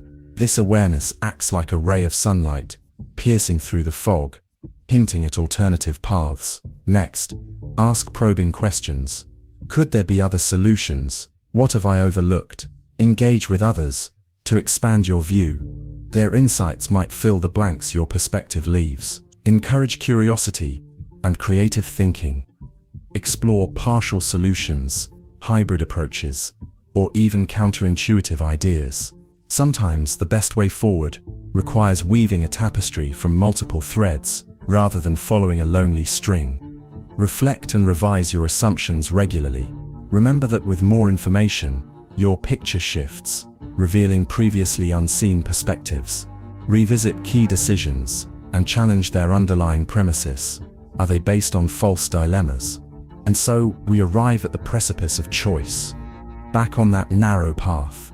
What once seemed an ultimatum has morphed into a landscape filled with branching trails. The skies clear slightly, symbols of your mind's enlightenment, as it embraces the myriad of possibilities. In life, true mastery of decision-making lies in the interim, in the shades and shadows of complexity. As you walk forward, carry this: life rarely presents mere forks in the road, but rather a rich and varied map, waiting for you to discover what lies beyond the obvious. Can you see it now? There, just beyond the light, more paths stretching infinitely ahead. Slippery slope fallacy. You're sitting in your favorite coffee shop, the steam from your morning brew mixing with the cool air. It's your routine's sacred moment of reflection before the day's chaos unfolds. But today, a single piece of news disrupts your tranquility. A new law proposal flashes across your screen, one aimed at slightly increasing taxes to support environmental initiatives. At first glance it seems reasonable, but then the online chatter grows louder. This is just the beginning. One comment warns ominously, "Mark my words, soon they'll raise taxes on everything. And before you know it, the government will control every dollar you earn. We'll lose all financial freedom." You pause. Could it really come to that? The anxiety builds as the certainty of this prediction latches onto your thoughts, turning what seemed like a small step into a threat of complete economic domination. The shadow of doubt creeps over you. It's a mental chain reaction. Stop the small change now, before it spirals into disaster. But is this conclusion justified, or are we falling prey to a trap of our own minds? Enter the slippery slope fallacy. It's an argument, deceptively simple and intensely persuasive, that if we allow one small thing to happen, a cascade of inevitable and catastrophic effects will follow. It sneaks into our reasoning, making leaps that aren't just illogical, they're dramatic. More importantly, they're unfounded. Imagine a story uncovered in your history books. It's the early 20th century, and post-World War I, the French military faced a pivotal choice in fortifying their borders. They were lured by a sequence of thoughts that seemed logical at the time. If they invested heavily in a static line of fortifications, then an enemy would never break through their defenses, and if no breaches occurred, they would remain safe forever. So they built the Maginot Line, convinced of its invincibility. Reality, however, took a different path. The line proved formidable but static, making it a symbol of costly miscalculation when Germany bypassed it entirely with blitzkrieg tactics through the Ardennes. The assumption that one strategic decision would unroll into assured perpetual safety exposed the dangers of false certainties, a human tale of overestimating cause and effect. In our daily lives, this bias uncurls in various forms. In classrooms, educators fear that if they permit students to use calculators, their fundamental arithmetic skills would degrade permanently. In the domain of personal habits, a single indulgence in dessert becomes the prelude to a lifetime of unhealthy eating. Business meetings echo with fears that slight policy relaxations will bring about the collapse of organizational structure. In politics, it's all around us. A policy debate about healthcare reform ignites fears of a descent into government tyranny. A proposed change to school curriculums sparks concerns over societal moral decay. Each step, from minor to apocalyptic, painted as unavoidable. But what if the chain isn't as strong as it seems? What if the links don't connect so inevitably? Recognizing this trap starts with vigilance. When you notice a statement predicting drastic consequences from small beginnings, pause and interrogate it. Ask yourself, does the initial action truly lead to the extreme result, or are there countless possible outcomes in between? B. Challenge the nightmares carved out of mere possibilities. Engage critically. Demand evidence for each link in the chain. Ask, what is the evidence that these consequences will occur naturally? Trust your ability to detach assumptions from facts. Practical defense lies in redirecting focus. Consider alternatives, mitigate risks, set boundaries. Rather than succumbing to fear, explore logical steps between cause and effect. Balance careful planning with courage in decisions. The rich tapestry of human thought doesn't find meaning in avoiding every potential descent. It finds strength in resilient progression. Are you prepared to see beyond the fear of inevitable slide, to build reality upon reason grounded in evidence? As the sun rises higher, you sip your coffee thoughtfully. The slippery slope of assumptions loosens its grip. You're left with a newfound clarity. Life's path is not a slope to be feared, but a journey to navigate with both caution and confidence. In these quiet moments, you realize that embracing uncertainty, while striving for understanding, will always lead to smarter, richer choices. Perhaps that singular step isn't so daunting after all. Circular reasoning. Imagine yourself seated around a table. It's game night with friends, and laughter bounces off the walls as everyone eagerly waits for the next round to begin. You've just drawn a card with a puzzling clue, and the room hushes to hear your explanation. As you speak, your friends exchange glances, nodding along. Then, someone asks, "But why?" You reply with a confident, "Because it just is." Laughter erupts, but a nagging feeling lingers. Is "because it just is" really an answer? The air fills with an unspoken challenge. Why do we sometimes circle back to where we started, rather than finding a true end? Welcome to the mind trap of circular reasoning. Circular reasoning lurks in our thoughts like a cunning spectre. It's reasoning that spins in circles, using the conclusion as a premise. Like a dog chasing its tail, it leads us nowhere new, but somehow leaves us convinced. You see it more often than you realize, wrapped in everyday phrases and stubborn justifications. It hides in arguments where the answer is the question itself. I know she's honest because she told me so. Have you ever heard of the philosopher René Descartes? In 1637, he famously declared, "I think, therefore I am." Yet, before those words turned to certainty in his mind, he faced a daunting journey of doubt. Descartes built his arguments systematically, but at one point he stumbled into a loop. To prove the clarity of his own thinking, he relied on the existence of a benevolent God who wouldn't deceive him. Yet, he also needed clear thinking to prove God's existence. A circle as perfect as his reasoning was flawed. His intellectual loop invites us to reconsider, how often do our conclusions merely disguise the assumptions we began with? Circular reasoning takes its toll in diverse domains, leaving its mark from daily life to grand philosophies. In conversations, it's the persistent friend arguing, "He's the best because nobody is better." In business, it's the confident pitch asserting, "We're the leader in innovation because we innovate the most." Political speeches are seasoned with it. Our policy is just because it's the right thing to do. Even in scientific debates, it's an uninvited guest.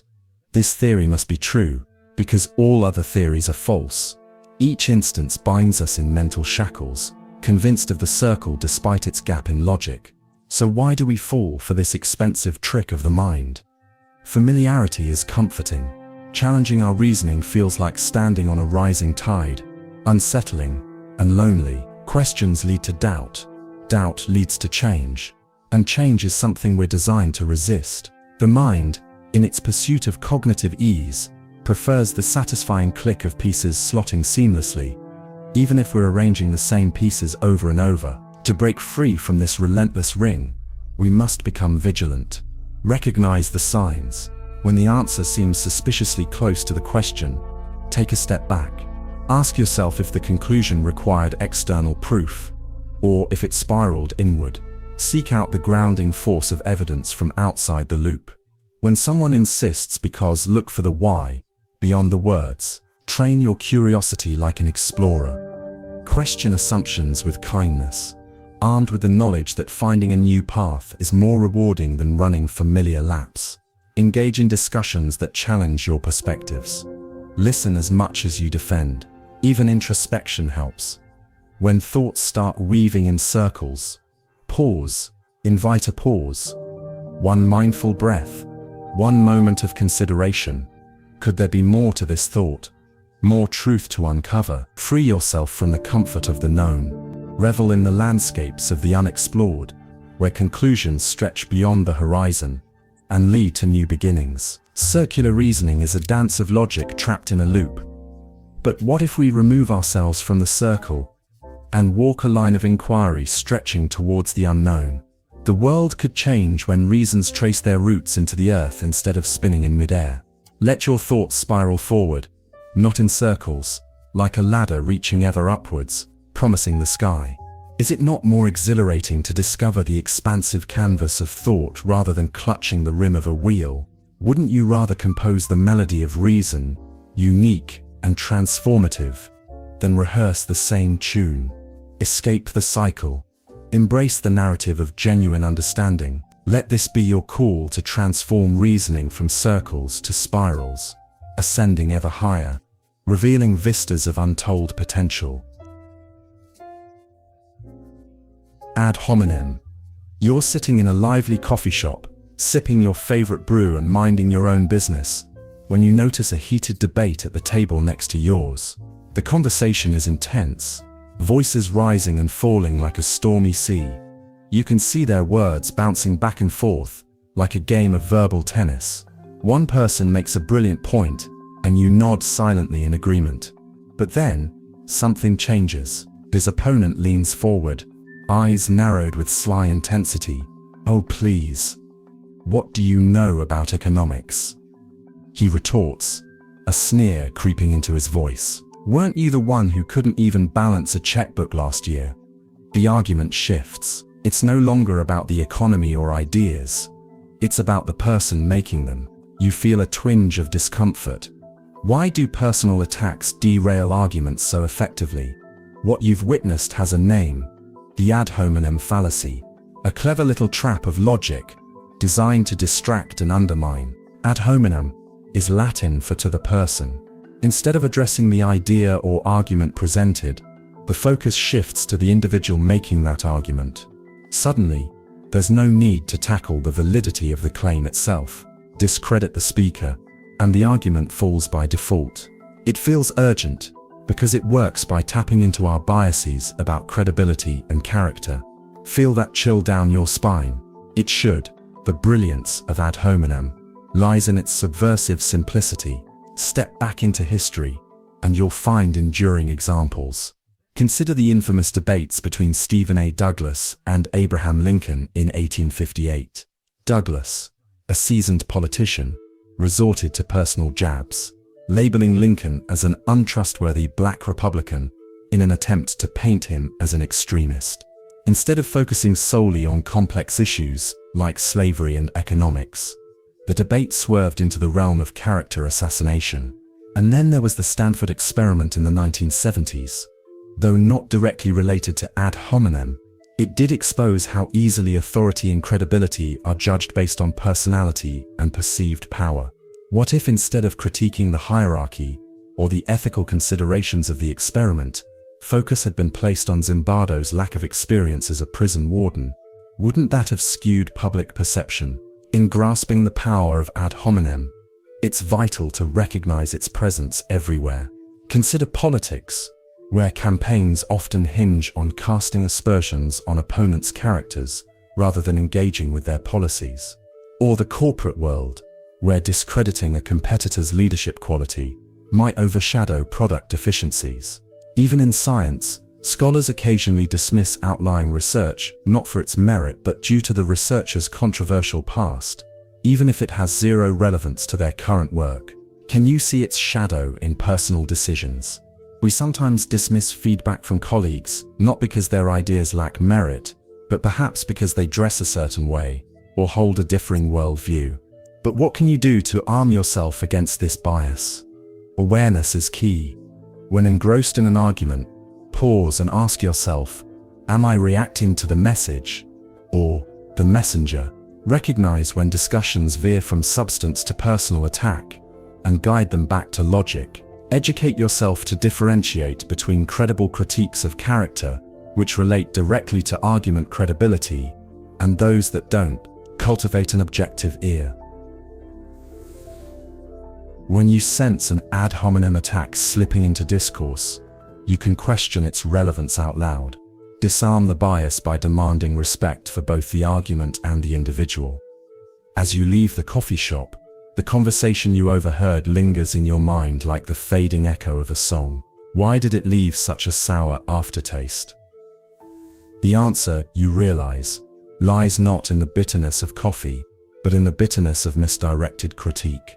So, the next time you find yourself tangled in discussion, remember true discourse isn't a battle of egos, but a bridge built on shared ideas. A wise carpenter knows not to hammer the ladder's rungs, but to climb them. Are you building that bridge, or are you pounding nails into its foundation? The answer could be the key to restoring the focus on what truly matters. Mind projection fallacy. You're sitting in your favorite cafe, a mug of steaming coffee keeping you company as you watch people drift past the large window. The barista knows your name. The warmth of familiarity settles around you. Suddenly, a loud voice cuts through the soft hum of the cafe chatter. A heated discussion between two patrons at the next table. You're drawn to their debate, unable to stop yourself from eavesdropping. One insists that the sky is perpetually grey in this city, a sentiment soaked with disdain. The other argues passionately that it's vibrant blue almost all year round, infused with sunshine. Both speak with unwavering conviction, each oblivious to the absurdity of their contradicting assertions about the same sky. You smile, amused by their adamant perspectives. But isn't it curious how they both seem to see what they totally believe to be true, as if projecting their own emotions and experiences onto the blue or grey canvas above? This scene is a perfect primer for the mind projection fallacy, a cognitive bias where individuals project their own beliefs, emotions, or attributes onto their surroundings, mistaking them for objective truths. It's not about the truth but the truth they perceive. Have you ever considered how subjective our perceptions can be? It feels real, doesn't it? But here's the challenge. What happens when we unknowingly extend our inner world onto everything and everyone around us? Like our cafe patrons, we can find ourselves locked in a reality constructed more by imagination than by actual shared experience. This is not a new revelation. In fact, the phenomenon was notably studied by psychologist Philip Johnson Laird. Delving into the ways humans reason logically, Johnson Laird explored how we concoct mental models of the world, often failing to distinguish between internal assumptions and external realities. Most striking was his conclusion on how simple logic puzzles can reveal our propensity to believe that our mental model of the world is consistent with reality, even when it's far from true. Consider this. You're a participant in a psychological study. You're presented with the classic puzzle. All roses are flowers, but not all flowers are roses, and asked to deduce what follows logically. It seems simple, yet participants often overestimate the extent of their knowledge about the external world, mistaking their internal logic as empirical truth. It's a trap we all fall into, illustrating the subtle power of the mind projection fallacy. This bias doesn't just relax in philosophical limbo, it suffuses our daily lives. Ever had a friend who swore a movie was terrible, only to learn everyone else found it a masterpiece? Or noticed how political opinions often stem more from emotional projections than factual grounding? Even in science, where objectivity is revered, Historical debates on topics like climate change reveal how deeply entrenched this fallacy can be, coloring data interpretation with individual biases. In business, leaders may project their optimism onto market trends, mistaking personal confidence for economic insight. And in personal decisions, perceived threats or affections often owe more to one's internal state than the external world. But what if you could break this cycle? What if you could catch your mind in the act and reframe it? Here's how. Pause and reflect. Before making a judgment, take a moment to separate observation from interpretation. Ask yourself, is this an assumption or a fact? Seek alternative viewpoints. Actively engage with perspectives that challenge yours. This practice can help illuminate the lens through which you're viewing the world, giving you a broader spectrum of understanding. Practice empathy. Attempt to understand those contradicting your views. Recognizing the difference between what you project and what others might express can forge stronger, more authentic connections. Enhance self-awareness. Regular introspection can help discern when you're projecting. Journaling or meditative practices can guide you in distinguishing your internal landscape from the external environment. In essence, cultivating mindfulness around your thoughts equips you to see the world as it is, not just as you might wish it to be. As you finish your coffee, the bickering patrons leave, their debate unresolved. You're left contemplating the weight of their exchanged words and the poignant humor of a quarrel rooted in subjective sight. Isn't it fascinating? This internal gallery of projections we walk through daily, painting our canvases with shades of self. But imagine now, if in each stroke, we pause to consider, is this truly the color of reality, or just a reflection of what we hold within? After all, the world changes not by clinging to our creations, but by recognizing and embracing a canvas more vast and unexplored than any one mind can conceive. What might you discover when next you look up at the sky? The narrative fallacy. You're sitting in your favorite chair, scrolling through a news app on your phone. The headline screams for attention. Rising star falls from grace.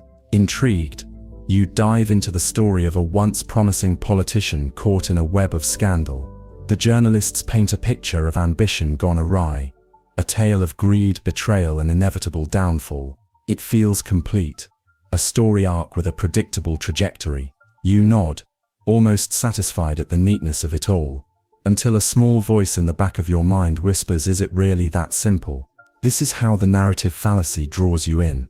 It's our tendency to create stories and explanations where none exist, to weave threads of cause and effect into a tapestry that feels orderly and digestible.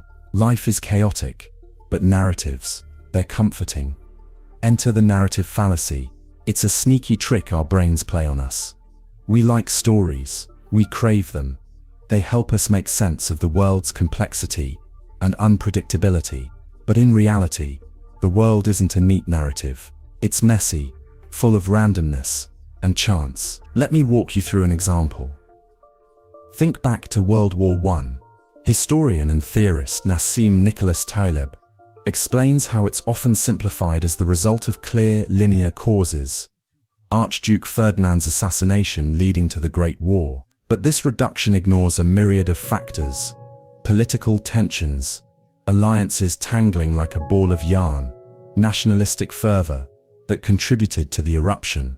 Sure, the assassination was a spark, but a story misses the rich tapestry of preconditions. It focuses on the single line that connects the dots, not the scatterplot around it. Consider experiments conducted in social psychology. People were presented with two different descriptions of a woman named Linda. The first told her story as a philosophy major, deeply concerned with issues of discrimination and social justice. The second described her as a bank teller. When asked to judge probabilities, participants routinely said it was more likely Linda was both a bank teller and active in the feminist movement than merely a bank teller. The narrative of who Linda is skewed judgment. In reality, statistically, the probability of two events co-occurring is always less than the probability of one. But who she seemed to be became the story, shaping perception against logical rules. This fallacy crouches in various corners of our lives. In business, CEOs are often credited as solitary geniuses orchestrating a company's success. Rarely do headlines acknowledge the role of luck, market conditions, or the efforts of countless employees. The story of a self-made titan is compelling. The messy truth, less so. In science too, narratives constrain. The quest for a eureka moment masks the grind and gradual progression of discovery. The apple falling on Newton's head is a delightful tale of insight, a story we tell to celebrate genius. But science is iterative, a gradual accumulation of knowledge rather than singular epiphanies. Politics thrives on narrative. Campaigns craft stories to sway, omitting inconvenient truths. History, as taught, often becomes a litany of stories. Wars and revolutions shrunk to names and dates, ignoring the web of causes cradling those events. Personal decisions are not immune either. In relationships, breakups often spawn stories of villains and victims, bypassing the multifaceted reality of human emotions and interactions. So, what can you do to combat this tendency? First, pause. When you're drawn into a narrative, ask yourself, what's missing? Look for the gaps, the alternative explanations, the untold facets. Question the simplicity. Second, embrace complexity. Accept that life's richness cannot be summed up in a single storyline. Consider multiple perspectives, each adding depth to the tale. Third, don't shy away from uncertainty. Not everything has a tidy cause and effect. Some events happen by chance, and that's okay. Uncertainty can be uncomfortable, but it's often closer to truth. Finally, engage with data. Scrutinize statistics and evidence beyond the narrative's veneer. Let facts, not just the elegance of a story, guide your understanding. Nurture curiosity, demand evidence, and embrace the chaos. As you put down your phone, perhaps you'll reconsider the next story, not as a finished puzzle, but as an invitation to question. Life's narratives are traps of the mind, sirens singing us towards simplistic shores. Can we risk stepping away from the comfort of stories? In the end, perhaps it's not the tales we tell that define us, but our willingness to unravel them, embracing the untidy threads of reality. Self-serving bias. Imagine it's a chilly December morning, and you've just completed your annual performance review at work. As you sip your coffee, your mind replays the meeting. Your manager spoke glowingly about the successful project you spearheaded in the summer, how your leadership was pivotal, and the whole team thrived under your guidance. It's a moment of well-earned pride. Fast forward to the area for improvement. A project in the later months did not do as well. The targets were missed. You nod along, but inwardly you think, the budget cuts were out of my hands and the new hire was too inexperienced to handle their responsibilities. It can't entirely be on you, right? In this moment, a subtle and silent arbiter of perception influences your thoughts. The self-serving bias. It's an invisible thread knitting your victories into your identity while expertly stitching any shortcomings into external circumstances. This bias waits in the wings, poised to claim the spotlight. It tells us, you earned your success, while whispering, not your fault. When things go awry, it feels natural, comforting even. But could it skew our lens? Let's uncover its layers through a tale from psychology's rich vault. In the late 1970s, psychologists Edward Jones and Richard Nisbett famously studied external and internal attribution. They discovered a peculiar human tendency. When people succeeded, it was due to their own outstanding abilities. Yet, when they stumbled, the blame was easily cast onto situation, fate, or others. In classrooms across America, students who scored high on tests attributed their success to study habits or intelligence. Those who fell short often pointed to distractions, test difficulty, or teacher bias. This wasn't merely ego, it was a distinct quantifiable tilt in judgment. As you scratch the surface, you realize the self-serving bias permeates beyond the walls of academia. It's not confined to personal introspection, it's a shared human experience.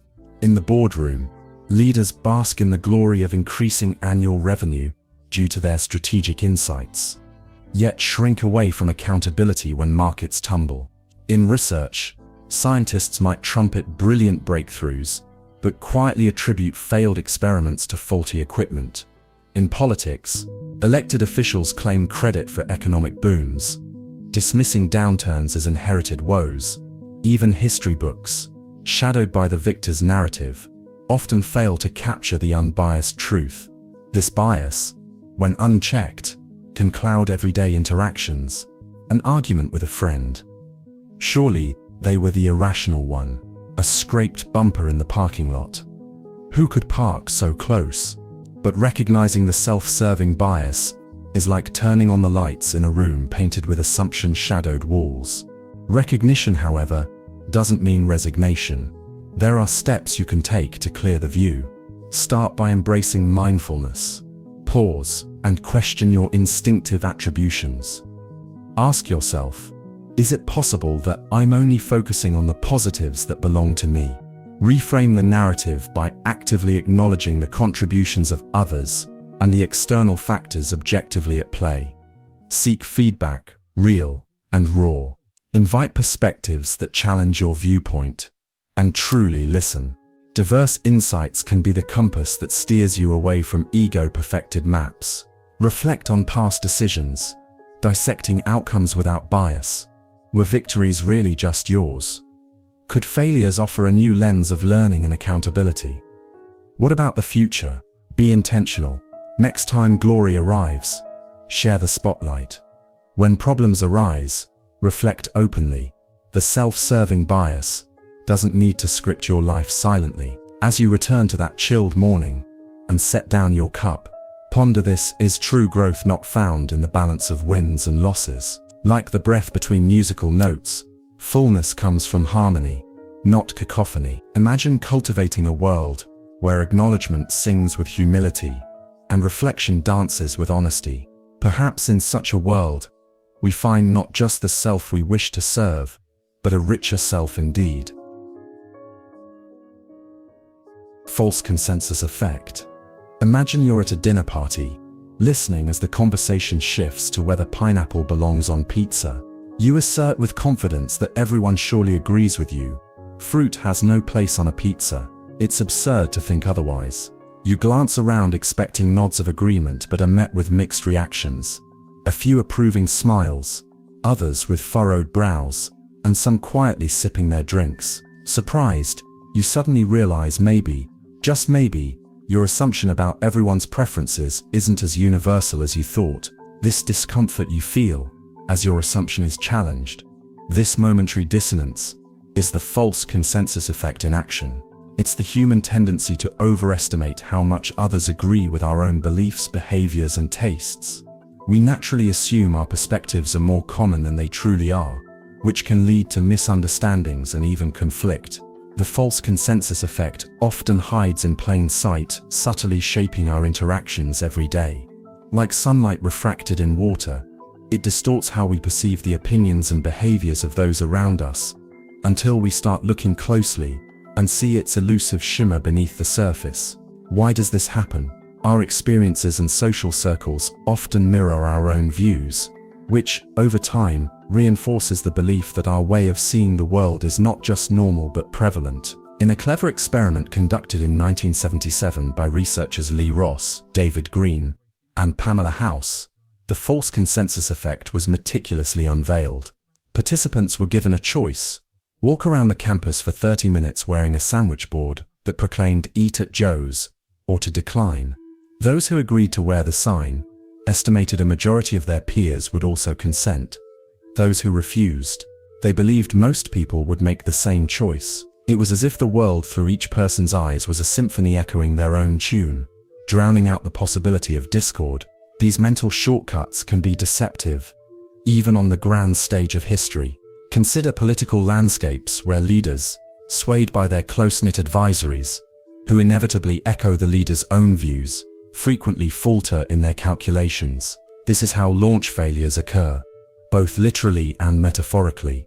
Think of an instance where a company introduced a product assumed to be a surefire hit, Like New Coke in 19... The executives, confined within the echo chamber of their boardrooms, were astonished when consumers rejected what they thought was a unanimous improvement. They had simply assumed everyone thought like them. In everyday life, the false consensus effect can appear at the office when you're convinced your proposed method is the obvious best path forward, only to be blindsided in a team meeting where colleagues raise quite different options. It's there when we predict election outcomes, trust certain scientific theories without dispute, or even when we assume that personal values and moral judgments are universally held, causing friction in relationships. To mitigate this blind spot, start by cultivating awareness. Question your assumptions before presuming consensus. Explore the range of perspectives out there. Seek out diverse viewpoints. Befriend curiosity. Ask, not insist, that you're right. Engaging in open dialogues with people who think differently will not only broaden your understanding, but also chip away at the instinctual falsehood of universal agreement. Additionally, practice active listening. Next time you're involved in a discussion, listen not just to respond, but to truly understand. Reflect on what's being said, and examine the emotional undercurrents guiding your interpretation of others' opinions. Are you assuming common ground where none may exist? Ending gracefully with a gentle metaphor, consider the night sky. It appears as a dome of seamless stars. Yet beneath this canvas lies vast, empty space, infinite differences in light years, size, and composition. There is beauty in diversity. Remember, our own bright star burns in a swirl of unique galaxies. Let this vastness teach humility. When our assumptions become constellations of truth, be brave enough to chart a course by the light of others, lest we navigate only by our own singular star. The IKEA Effect. You're standing in the middle of your living room, the remnants of cardboard boxes and an Allen wrench in one hand. It's late. The city's soothing hum seeps in through the window, barely muting the frustration that had built up over the evening. Hours earlier, you had enthusiastically torn into the flat-pack boxes, driven by an image of a perfect bookshelf. You could almost feel under your fingers, sitting proud against the wall. Piece by piece, you fiddled, misinterpreted instructions, and cursed missing screws. Yet, finally, there it stands. It slants slightly to the right, with a curious wobble. But it's yours. You slaved over it, breathed life into it, and suddenly, despite its imperfections, you wouldn't trade it for two professionally assembled bookshelves. Strange, isn't it? That feeling of attachment and pride towards something you know isn't perfect. This is not just personal triumph, it's a powerful dance of the psyche known as the IKEA Effect. The IKEA Effect is our tendency to overvalue what we create, even if it's flawed, like that bookshelf. It's not merely a piece of furniture, it's a testament to your labor, your patience, and your perseverance, a monument of your involvement. Psychologists defined this phenomenon when they noticed how people consistently attribute greater value to products they had a hand in making. The paradox is compelling, almost poetic. Despite the struggle, or perhaps because of it, our affection grows. Imperfection becomes endearing, a signature of effort, rather than a flaw. This was brought vividly to life in an experiment led by behavioral scientists Michael I, Norton, Daniel Mokan, and Dan Ariely. They orchestrated a scenario straight out of a reality show. Participants were asked to assemble simple, do-it-yourself products, origami creations, Lego structures, and IKEA furniture. After their engagement in the assembly, participants were asked to value these items. Here's the twist. The creators valued their makeshift products substantially higher than those who merely admired them. The act of creation had imbued these objects with an almost mythical allure, visible, it seemed, only to their creators. But why does this happen? Because building something fosters a sense of pride and ownership. It shifts an object from being just a thing to something forged by hands and heart. The simple act of involvement weaves our identities into these products. And thus, the more effort we invest, the more we cherish the result. This bias extends its reach far beyond the confines of your living room. Consider the business world where companies find success in engaging customers as co-creators. Take Lego, which invites fans to design their own sets, or software companies that offer customizable user experiences. When clients participate in the creation process, their investment and loyalty grow exponentially. In science and technology, crowdsourcing ideas taps into this very effect. Citizens invested in solution building, from apps and gadgets to large-scale scientific projects, often become staunch advocates and innovators themselves. Even in politics, you see grassroots movements gain momentum when supporters are invited to actively contribute to campaigns, vicariously bolstering their sense of impact and allegiance. Yet, this cognitive quirk isn't without its pitfalls. Consider personal decisions. A pet project that drags on for years without fruition, or a misguided theory we cling to, despite mounting evidence to the contrary. Why? Because we built them, nurtured them, and in our minds they are priceless. How then do we guard against the IKEA Effect's siren call? The first step is awareness. By knowing we're predisposed to inflate our creation's worth, we can take a step back and assess them through an objective lens. Seeking feedback from neutral parties can help temper our biases and bring perspective into sharp focus. Next, reflection. Encourage yourself and others to accept imperfections not just as charming, but as opportunities for growth. Mistakes aren't anchors, they're stepping stones, guiding us toward better outcomes. Lastly, practice detachment. Embrace the idea that not everything we touch must be a masterpiece. Sometimes the value lies not in the result but in the journey. The laughter over Bill's crooked Lego tower, the memories weaving through each screwdriver slip. In the end, the IKEA effect reminds us that life, much like our makeshift creations, is a tapestry of missteps and triumphs, each thread vital to the whole. It urges introspection. Are the things we hold dear really precious? Or does the magic lie in the hands that shaped them? As you gaze upon your crooked bookshelf, consider this: perhaps it's okay, once in a while, to be both creator and critic, to find joy not just in the final product, but in the stories it tells. Mere exposure effect. Imagine you're walking through a bustling marketplace on a warm Saturday afternoon. Among the colorful stalls and the rich tapestry of scents, a tune floats through the air. It's not loud or intrusive, just a gentle melody that somehow feels familiar, yet elusive. Your feet stop their wandering, and you find yourself drawn to the song, smiling without really knowing why. Is it the lilting rhythm that speaks to some hidden part of you? Or perhaps the magical voice of the street performer? Whatever it is, an inexplicable warmth has embraced you. Little do you know, though, this moment is guided not by the music's inherent beauty, but by its familiarity, a simple trick your mind plays on you. This is the mere exposure effect at work. It's a phenomenon where repeated exposure to a stimulus makes you more prone to developing a preference for it. It doesn't have to be loud or striking, just familiar. The seed for this psychological bias was planted in the mind of a young social psychologist named Robert Zeigarnik. In the 1960s, his curiosity piqued by a simple question: why do we favor the familiar? His famous experiments offered answers. Zeigarnik carefully crafted an experiment using nonsense words and symbols. Participants saw these symbols flash before them, some frequently, others only once. Unbeknownst to them, something subtle was happening. Over time, they showed a tendency to favor the frequently presented symbols. Even nonsense, when encountered often enough, could become preferred simply because it was familiar. It was as if the brain, in a quiet hum of contentment, whispered, "I know this, and so I like it." Zeigarnik called this the mere exposure effect, and it revealed the surprising power of repeated, passive observation. Think about how this bias weaves its pattern through the fabric of everyday life.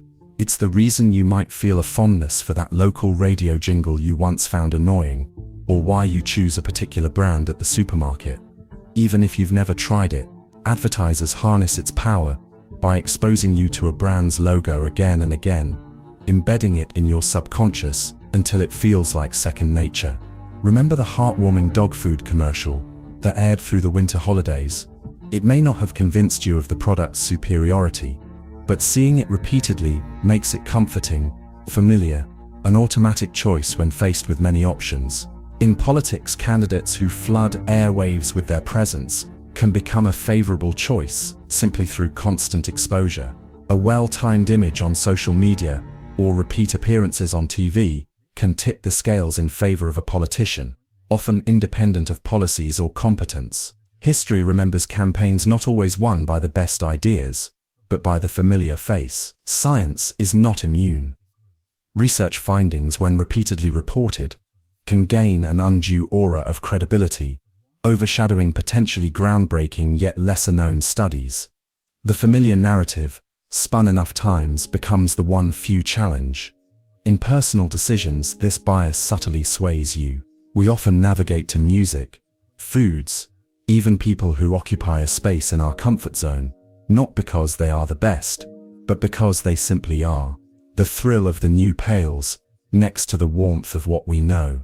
How do we fight against this unseen guide? The truth is, you can't completely eliminate the influence of the mere exposure effect, but awareness is powerful. When making decisions, pause and ask, is this what I truly prefer, or is familiarity pulling the strings? Challenge yourself to explore the unfamiliar, engage with new ideas, try different foods, listen to diverse voices, take the road less traveled, not because it's easy, but because it might reveal a world you've yet to discover. And when faced with important choices, seek a variety of perspectives. Consult those untethered by previous exposures. Diversify your sources of information, be it in what you read or whom you speak to. Knowledge is a powerful counter to the pull of familiarity. In the symphony of life, let not the repetition of a single note define your tune. Embrace the entire orchestra, the harmonious, the discordant, and everything in between. For within that complexity lies the essence of growth, learning, and true understanding. So next time a melody you've heard before lulls your heart, understand its charm, not as a sign of its superiority, but merely of its repetition. Will you let familiarity chart your course, or dare you to explore uncharted waters? The decision is yours, but now no longer unknowing, you decide with awareness. Do you stick to the familiar symphony, or do you compose a new one entirely? The illusion of control. Imagine yourself seated at a crowded casino, the air thick with the scent of adrenaline and possibility, the clatter of chips, the whirl of the roulette wheel, the soft click of dice, all pulsing through the room like a heartbeat. You find yourself at a slot machine, a single coin between your fingers. It feels heavy, like it holds more than metal. Your hopes, your chance, your one lucky shot. As you insert the coin and pull the lever, you notice a strange sensation. With that simple motion, you feel a twinge of control over the outcome, as if your grip can somehow determine which symbols will align. It's a flicker of power, a whisper that insists, I can do this. This moment, this involuntary magical thinking, is the illusion of control. It's the persistent seductive belief that we can influence seemingly random events. Intriguing, isn't it? This bias tricks us into believing we have power where we don't. Like a gambler, convinced their choice of numbers can beat the odds, or a student tapping a pencil rhythmically, willing the correct answer to materialize from thin air. Back in 1975, psychologist Ellen Langer conducted an experiment that would lay bare this illusion.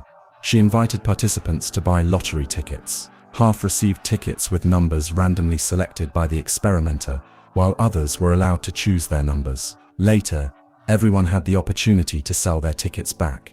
Interestingly, those who picked their numbers demanded 5 times more money than those with random tickets. They felt their choice imbued the ticket with value and potential control. Isn't it fascinating how our minds create narratives, turning random chance into personal agency? This experiment illuminated a truth. We often exaggerate our influence over outcomes. From stock markets to personal relationships, this mirage of control weaves throughout our lives. Consider a CEO, deeply believing their decision alone led to soaring company success, oblivious to the myriad factors and individuals contributing. Or the scientist, who after extensive research, falls into despair over results, convinced sole responsibility lies on their shoulders. Even in politics, leaders imagine their charisma wins votes, while ignoring voter sentiment and socio-economic currents. In our personal lives, we hold on to this illusion tightly. We believe we can control how others perceive us through our words and actions. Parents feel responsible for every facet of their child's development, ignoring the child's individuality and the world's influence. We hold the naive conviction that planning carefully secures the future, even as chance steers the wheel. So, how do we dispel this illusion? Start by acknowledging the limits of your control. Pause, assess situations objectively, and recognize when outcomes depend on external forces. Embrace randomness. Accept that many aspects of life are chance-driven. In business, diversify investments rather than pin hopes on a single surefire deal. Relinquish the need for control in relationships, allowing others the space to be themselves. And in everyday decisions, practice mindfulness. Notice when you're gripping the reins too tightly and consciously release. Reflect upon your past decisions. Were outcomes truly within your grasp, or did they hinge on external variables? Use these reflections to build a balanced perspective between control and chaos. Imagine then the future stretching out before you, a path not of rigid certainty, but of adaptable possibility. Like a sailor steering a ship, you adjust the sails, knowing full well the winds and tides have their say. You are part of a dance, leading and following, deeply aware of your steps within a greater rhythm. In the end, the illusion of control is less about constraint and more about connection. It's not a single coin that tilts fate, but an intricate weave of intentions, actions, and chance. What a beautiful dance it can be when you finally let go. Hindsight bias. You sit in the midst of friends in a cozy, dimly lit room. The air is filled with the aroma of freshly brewed coffee mixed with anticipation. It's game night, and tonight's game is one of those mind-bending murder mysteries. The suspects are drawn, alibis are on the table, and everyone is on edge, trying to piece together the clues. Then, the revelation hits. The murderer is the butler. Gasps echo around the room, and suddenly, a voice rises above the rest. I knew it. I always knew it was him. Heads nod in agreement. A chorus of, I told you so, sweeps across the group. You feel it too, that uncanny sense that you knew the answer all along. But did you? Or is your mind playing tricks on you? This is the essence of hindsight bias. An insistent mental illusion whispering to you that events you've already seen unfold had been what you'd expected all along. It sneaks into your thoughts, masking itself as insight. You didn't know it earlier, but the trick of the mind makes it feel as though you did.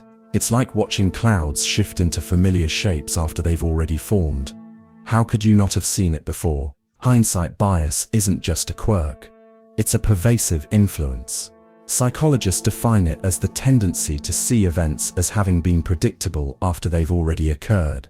It's when the outcome seems inevitable, and we convince ourselves that we saw it coming, even if we didn't. To uncover how powerful this bias can be, consider the studies by Fischoff and Baif. In 1975, they sought to capture how hindsight molds perception. They asked participants to predict outcomes of real-world historical events, such as Nixon's trips to China and the USSR. After the events unfolded, subjects were asked to recall their predictions. The remarkable finding was that people remembered their predictions as being closer to what had actually happened than they were. It wasn't just memory playing tricks, it was an assurance that felt like prophecy. Imagine this bias at play on a much larger stage. In business, a company collapses and analysts claim they saw the signs all along. In medicine, a diagnosis becomes clear in retrospect, and the initial complexity of symptoms are forgotten. Politics, rife with unpredictability, later dressed as foresight. How often do election outcomes seem obvious once results are declared? History, replete with its twists and turns, often looks like an orderly sequence of inevitable events through the lens of hindsight. In everyday life, this bias whispers in your ear every time a sports team wins a championship, and suddenly everyone knew they were destined for victory. It nudges you when personal relationships sour, and you reflect back, linking unrelated events as clear red flags. Overcoming hindsight bias requires conscious effort. Begin by recognizing it. Understand that what feels like inevitable foresight is often a reconstruction, painted by the brush of what you now know. Adopt the mindset of a skeptic. Catalog predictions when they're made. Write down decisions and their reasoning before outcomes unfold. Keep a journal where you express honest expectations and match them with results. And question your certainty. Ask yourself, what were the realistic alternatives? Challenge your assumptions. Engage in discussions with those who hold different viewpoints. Seek out the rich tapestry of possibilities you might have missed. Finally, embrace the mystery of life. In hindsight, our narratives create order from chaos. But the world, in truth, is far less predictable. Allow room for unpredictability. Revel in the unfolding with the same curiosity that accompanies looking at the stars, where shapes form and dissolve, where every constellation is as transient as a fleeting thought. Does knowing the tricks of our own perception unravel the tapestry, or does it simply weave us closer to the truth of our beautifully unpredictable dance through time? Reflect on this the next time you're tempted to say, "I knew it all along," because certainty is tempting, but curiosity is profound. Egocentric bias. Imagine this. You're walking down a busy street, lost in thought. You just tripped on the sidewalk. Not a full fall, just a little stumble. Your face burns with embarrassment. Everyone must have seen it. You walk faster, avoiding eye contact, convinced they're whispering about you, laughing at your clumsiness. But here's the truth, no one cares.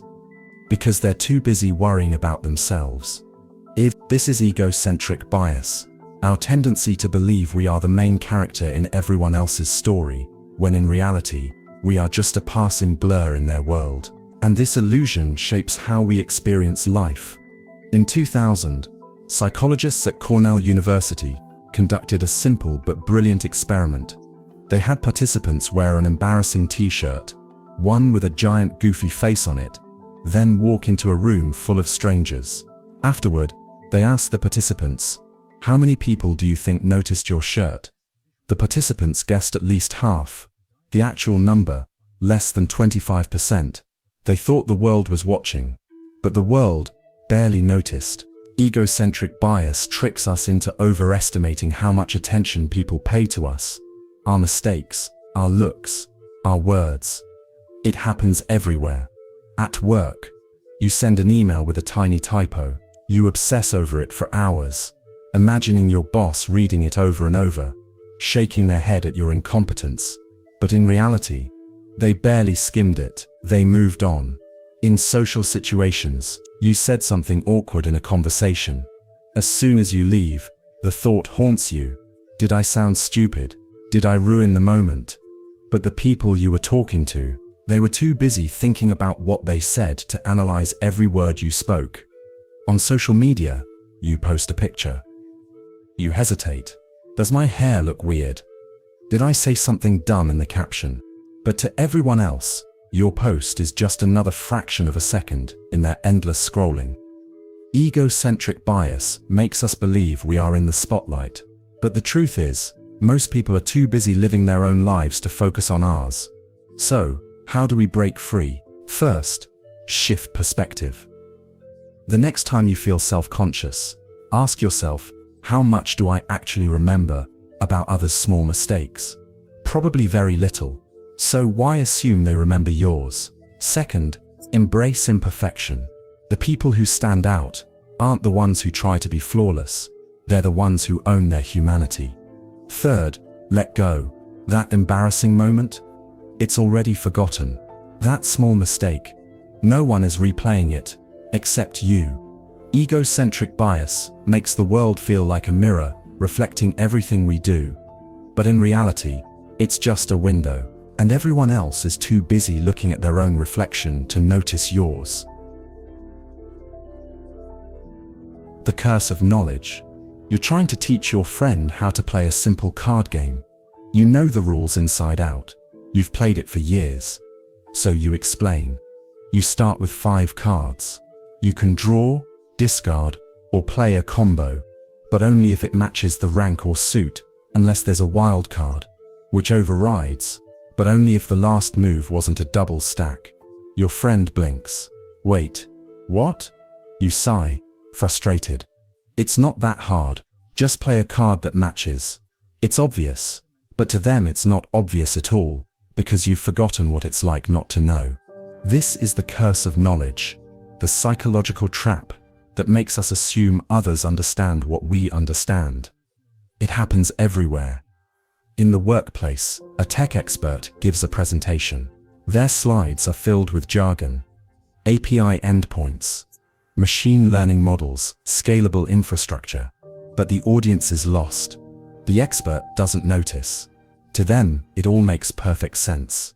But no one asks questions. They just nod along, pretending to follow. In schools, a math teacher explains a problem in seconds, assuming it's easy. But the students, they stare at the board, confused, because the steps that feel automatic to the teacher are invisible to them. In everyday conversations, you tell your parents about a new app you love. They ask, "How does it work?" You try to explain, but they just look at you, puzzled. You groan. Never mind. That's the curse of knowledge. Once we learn something, we forget what it was like not to know it. In 1990, psychologist Elizabeth Newton conducted a simple experiment. She had people tap out the rhythm of a well-known song, like Happy Birthday, using just their fingers. Then, they asked how likely is it that the listener will guess the song. The tappers predicted 50%. The real number, only 2%.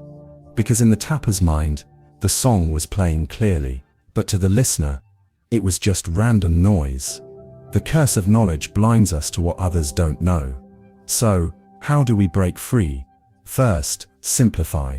Assume your audience knows nothing, and build from there. The best teachers make complex ideas feel effortless. Second, check for understanding. Don't ask, "Does that make sense?" People will just nod. Instead ask, "Can you explain it back to me?" If they can't, you weren't as clear as you thought. Third, remember what it was like before you knew. Step into the shoes of a beginner, because what seems obvious to you might be a mystery to everyone else. The curse of knowledge makes us speak in a language others can't understand. But the greatest minds, they make even the hardest ideas feel simple. False memory effect. You're sitting with old friends, reminiscing about a childhood trip to the beach. One of them laughs. "Remember when we saw that huge jellyfish? It was right next to us in the water, and we all freaked out." You pause. You don't actually remember that, but everyone else does. So you nod, and as the conversation continues, something strange happens. The memory starts to feel real. By the end of the night, you can almost see the jellyfish in your mind. Except, it never happened. This is the false memory effect. Our brain's ability to create memories of things that never actually occurred. And it's terrifying how often it happens. The science of false memories. In 1995, psychologist Elizabeth Loftus conducted an experiment. She told participants 4 childhood stories. 3 were real, 1 was fake. The fake memory, getting lost in a shopping mall, as a child. At first, the participants denied it, but after a few days, 25% of them remembered it happening. Some even added extra details, what the store looked like, what they were wearing, how they felt. A completely fabricated event had become a real memory in their minds. Why does this happen? Memory isn't like a video recording. It's reconstructed, not replayed. Every time we recall a memory, Our brain fills in gaps with assumptions, emotions, and external suggestions. And the more we repeat it, the more real it feels, even if it's completely false. False memories in real life. In courtrooms, eyewitnesses swear they saw something, but their memories shift over time. Innocent people have been wrongfully convicted based on memories that felt real, but weren't. In relationships, couples argue over past events. One insists something happened, the other denies it. But what if both are misremembering? In history, some people swear they remember Nelson Mandela dying in the 1980s. But he didn't. He passed away in 2013. This collective false memory is called the Mandela Effect. On social media, a viral story spreads about a quote, an event, a fact, but it was never true. Repetition makes it feel real, and soon, millions believe something that never happened. How to avoid false memories? Be skeptical of your own recall. Just because a memory feels real doesn't mean it is. Look for evidence. Old photos, documents and records can help separate real memories from mental fabrications. Be careful with leading questions. The way we ask things, do you remember the red car, versus was there a car, can implant false details. The false memory effect shows us that our past is more fragile than we think, because sometimes the moments we swear we remember never happened at all. Expectation bias. You walk into a high-end restaurant where everything is carefully designed to impress you. The lighting is warm, the music is soft, and the waiter speaks in an elegant tone. Tonight's special is our signature dry-aged steak, seared to perfection and finished with a delicate truffle butter. It sounds exquisite. You take a bite. And yes, it's incredible. The flavors are rich. The texture is perfect. You savor every bite, convinced this is one of the best meals you've ever had. But now imagine the same steak, cooked the same way, served on a flimsy paper plate in a noisy diner. No fancy description, no ambiance, just food on a plate. Would it still taste as good? Most people would say no, because what we expect shapes what we experience. This is expectation bias, our tendency to perceive things not as they are, but as we expect them to be. And it influences far more than just food. In 2008, researchers at Stanford University conducted a simple but brilliant experiment. They gave participants 2 glasses of wine. One labeled $90 per bottle, the other $10 per bottle. Without fail, participants preferred the expensive wine, describing it as richer, smoother, and more refined. But here's the trick. Both wines were identical, and it wasn't just their opinion that changed. Brain scans showed that their pleasure centers were more active when they believed they were drinking the expensive wine. Expectation didn't just influence their experience. It created it. It happens in medicine. Doctors prescribe a new painkiller, calling it highly effective. Patients start feeling relief, even if it's just a sugar pill. This is the placebo effect. When belief alone causes real physiological changes in the body. It happens in business. A company rebrands a product with sleek packaging and a higher price. Suddenly, customers swear it's better quality, even though nothing actually changed. It happens in hiring. If a job candidate comes in with a strong reputation, interviewers unconsciously focus on their strengths and overlook their mistakes. But if they expect them to be weak, they notice every tiny flaw. It happens in relationships. You hear someone is rude before meeting them. Suddenly, their neutral behavior seems hostile. You hear someone is kind, and you find yourself noticing their warmth. It happens in sports. Referees are more likely to call fouls on teams with aggressive reputations, even when the plays are identical to their opponents. It happens in criminal investigations. When police expect a suspect to be guilty, they unknowingly interpret neutral behavior as suspicious, even when there's no real evidence. Expectation bias is powerful. It doesn't just change how we think, it changes what we feel, taste, and believe. So how do you escape it? Question your first impressions. Are you seeing reality, or just what you expected to see? Look for hidden assumptions. Are you judging something based on its actual quality, or just the way it was presented to you? Test blind. If you really want to know the truth, remove the labels, names, and expectations. Can you still tell the difference? Expectation bias is an invisible force. It whispers, "This will be amazing," and suddenly, it is. It warns, "This will be terrible," and suddenly, it is. But once you see it, once you question the illusion, you take back control. The Peltzman Effect. You're driving down the highway, feeling completely at ease. Your car is equipped with the latest safety features: anti-lock brakes, lane assist, automatic emergency braking. You barely even think about the road. A text message pops up on your screen. You glance down for just a second. Then, another. You wouldn't have done this years ago, when cars weren't as advanced. But now, the car practically drives itself. What's the harm? This is the Peltzman Effect, the tendency for people to take greater risks when they feel safer. In the 1970s, economist Sam Peltzman studied car safety regulations and found something shocking. When seatbelts became mandatory, fatality rates didn't drop as much as expected. Why? Because drivers felt safer, so they started driving faster, braking later, and paying less attention. They compensated for the increased safety by taking more risks. And the most chilling part? While deaths among drivers slightly decreased, fatalities among pedestrians and cyclists increased. Because risk wasn't eliminated, it was just transferred to others. And this effect isn't just in driving. It happens everywhere. In sports, when helmets became mandatory in ice hockey, players started hitting harder and playing more aggressively, leading to more injuries overall.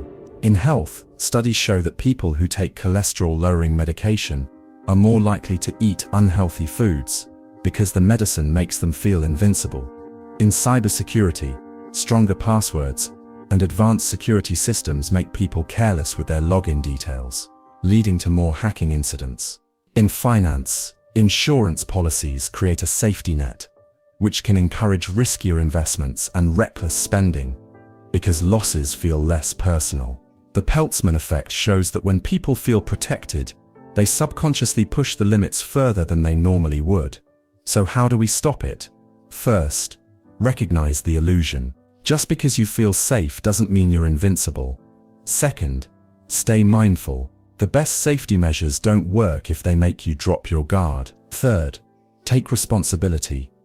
Real safety isn't just about protecting yourself. It's about not shifting risk onto others. The Peltzman Effect is a paradox. The safer we feel, the riskier we behave. And sometimes, the greatest danger is believing there is none. Reactive Devaluation. Two countries have been at odds for decades. Tensions run high, and neither side trusts the other.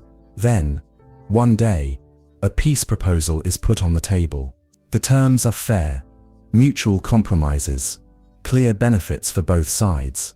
But there's a problem. The proposal came from them, the enemy. And just like that, the offer is dismissed, not because of its content, but because of who suggested it. This is reactive devaluation, the tendency to automatically devalue an idea, offer, or proposal, simply because it comes from an opposing party. And it happens everywhere. In 1987, researchers tested this bias by presenting American participants with a nuclear arms reduction plan. Half were told the plan was proposed by the US government. The other half were told the exact same plan was proposed by the Soviet Union. The result? People supported the plan far more when they thought their own country suggested it. When they believed it came from the Soviet Union, they dismissed it. Even though the proposal was identical. We don't just evaluate ideas, we evaluate where they come from, and that changes everything. It happens in politics.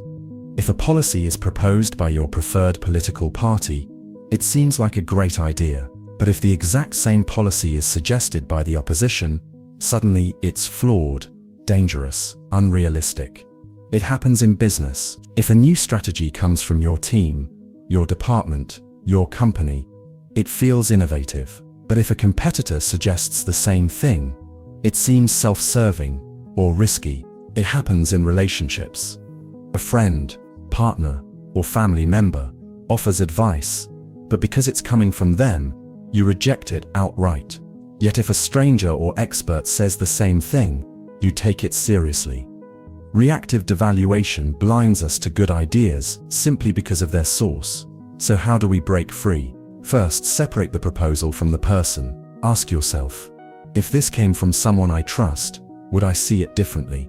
Second, evaluate the idea on its own merits. Strip away names, affiliations, or biases, and judge it purely on logic and facts. Third, recognize that even your enemies can have good ideas.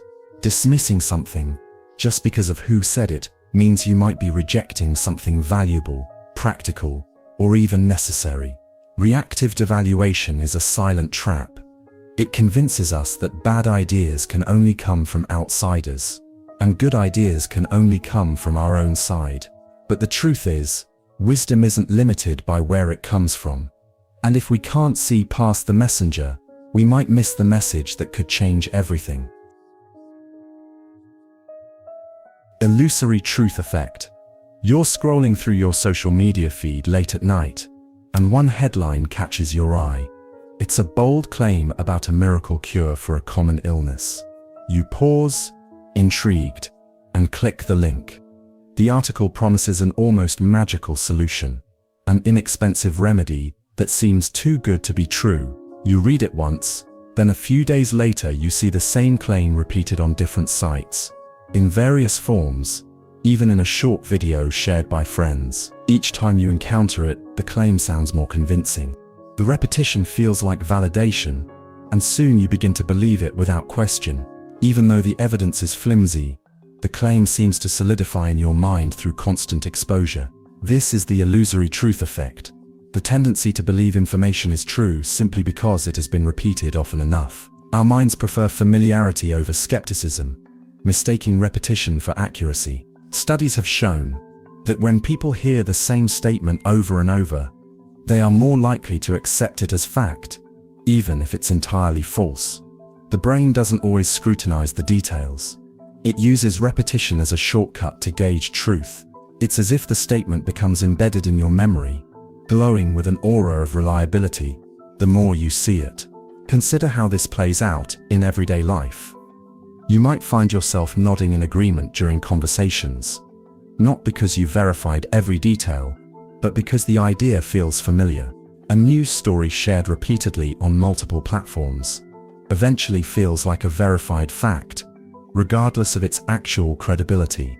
Even in personal relationships, you might accept certain beliefs about people or events simply because they've been reinforced over time, without ever seeking out a deeper understanding or questioning their source. The illusory truth effect isn't just a quirk of memory, it has real consequences. In politics, for example, misinformation can spread rapidly when a particular narrative is repeated. The more you hear it, the more you're likely to believe it, even if it distorts the truth. In marketing, advertisers capitalize on this effect, repeating slogans and claims until consumers associate them with quality or trustworthiness, regardless of the actual product performance. But there is a way to break free from this trap. The first step is awareness.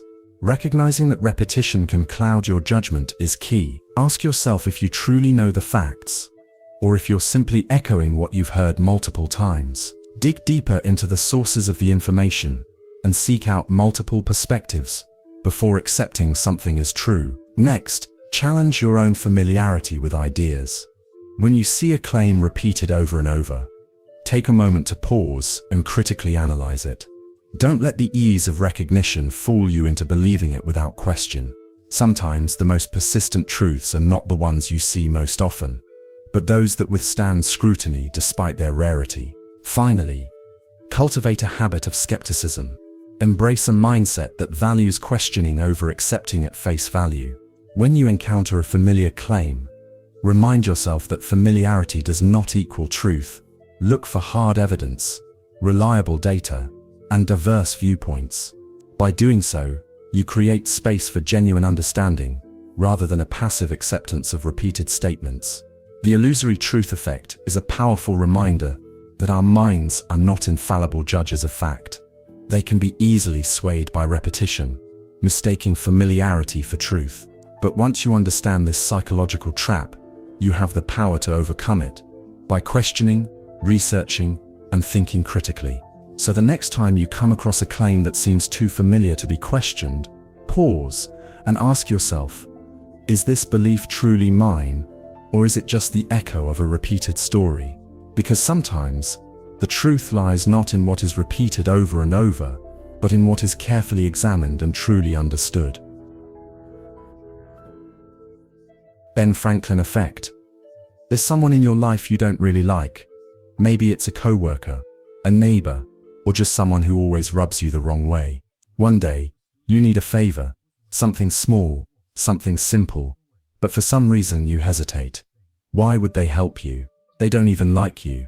But you ask anyway, and surprisingly they agree. A few days later you notice something strange. Their attitude toward you has changed.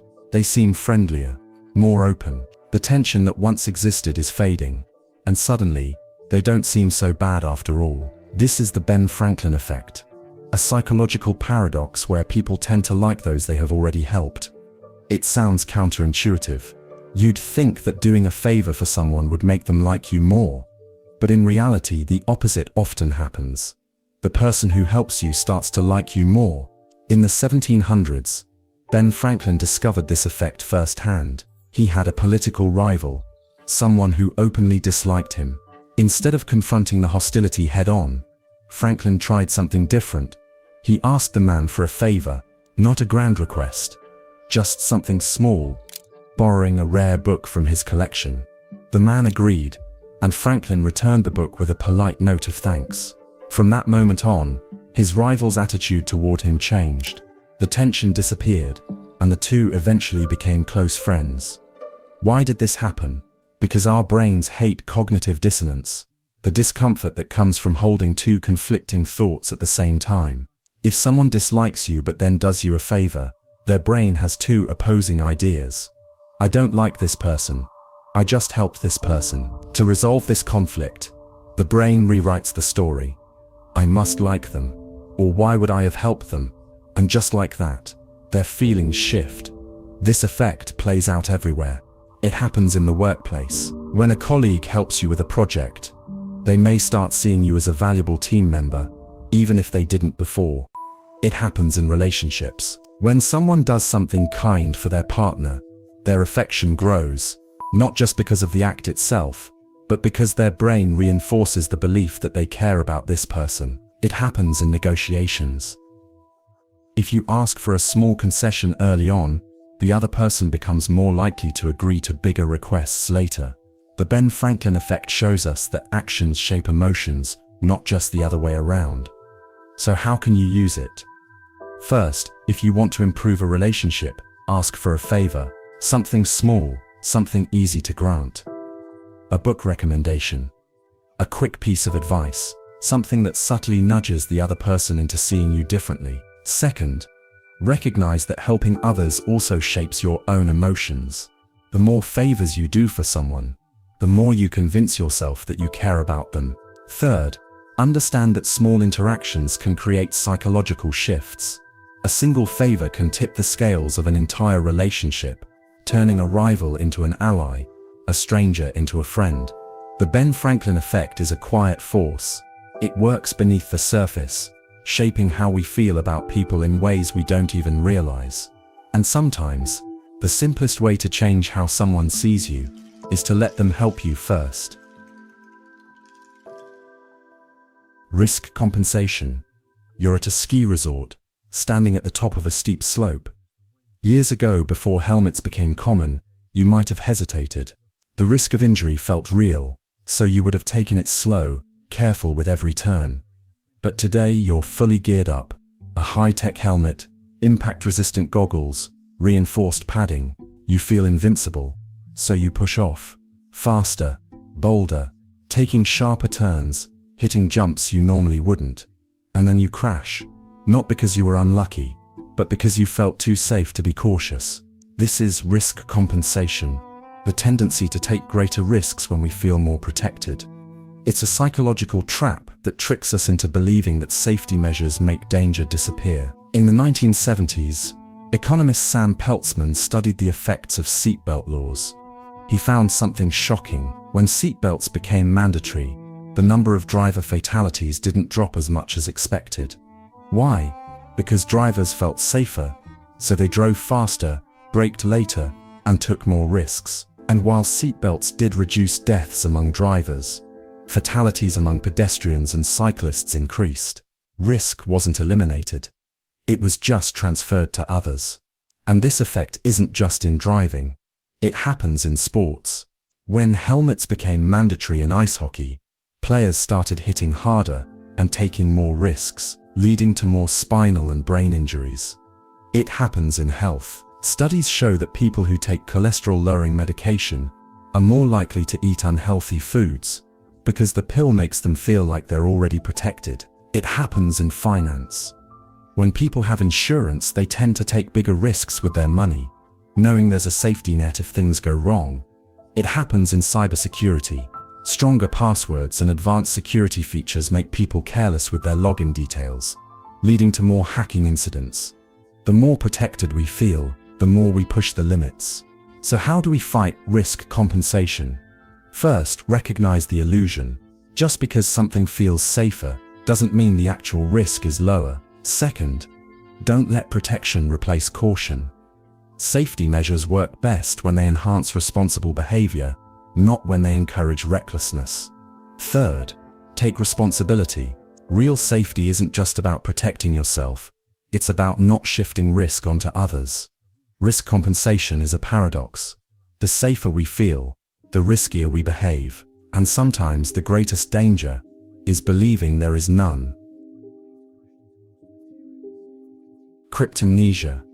You're having a conversation with a friend when a brilliant thought pops into your mind. It's deep, insightful, the kind of idea that makes you feel like a genius. You share it, and your friend nods, impressed. But then they pause. Wait, didn't I tell you that last week? You freeze. Did they? You swear the thought was yours. You can even remember the moment it came to you. But the truth is, you didn't create it. You just forgot where it came from. This is cryptomnesia, the psychological illusion, where we unknowingly mistake a memory for an original idea, and it happens more often than we realize. In 1989, researchers tested this effect in a simple experiment. Participants worked in a group to generate creative word associations. Later, they were asked to recall which ideas they had personally come up with. The result? Many people claimed credit for words that were actually suggested by someone else. Not because they were lying, but because their brain had filed away the memory, and when it resurfaced, it felt like their own. Cryptomnesia isn't just a small mental glitch. It can have major consequences. It happens in academia and business. Writers, artists, and even scientists have been accused of plagiarism, when in reality, they may have unknowingly absorbed someone else's work and reproduced it without realizing. It happens in daily life. A joke, an opinion, a catchy phrase.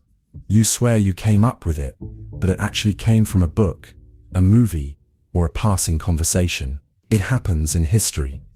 Famous creators like Friedrich Nietzsche, Helen Keller, and even George Harrison have been caught in cases of cryptomnesia, believing they had invented ideas that actually came from forgotten sources.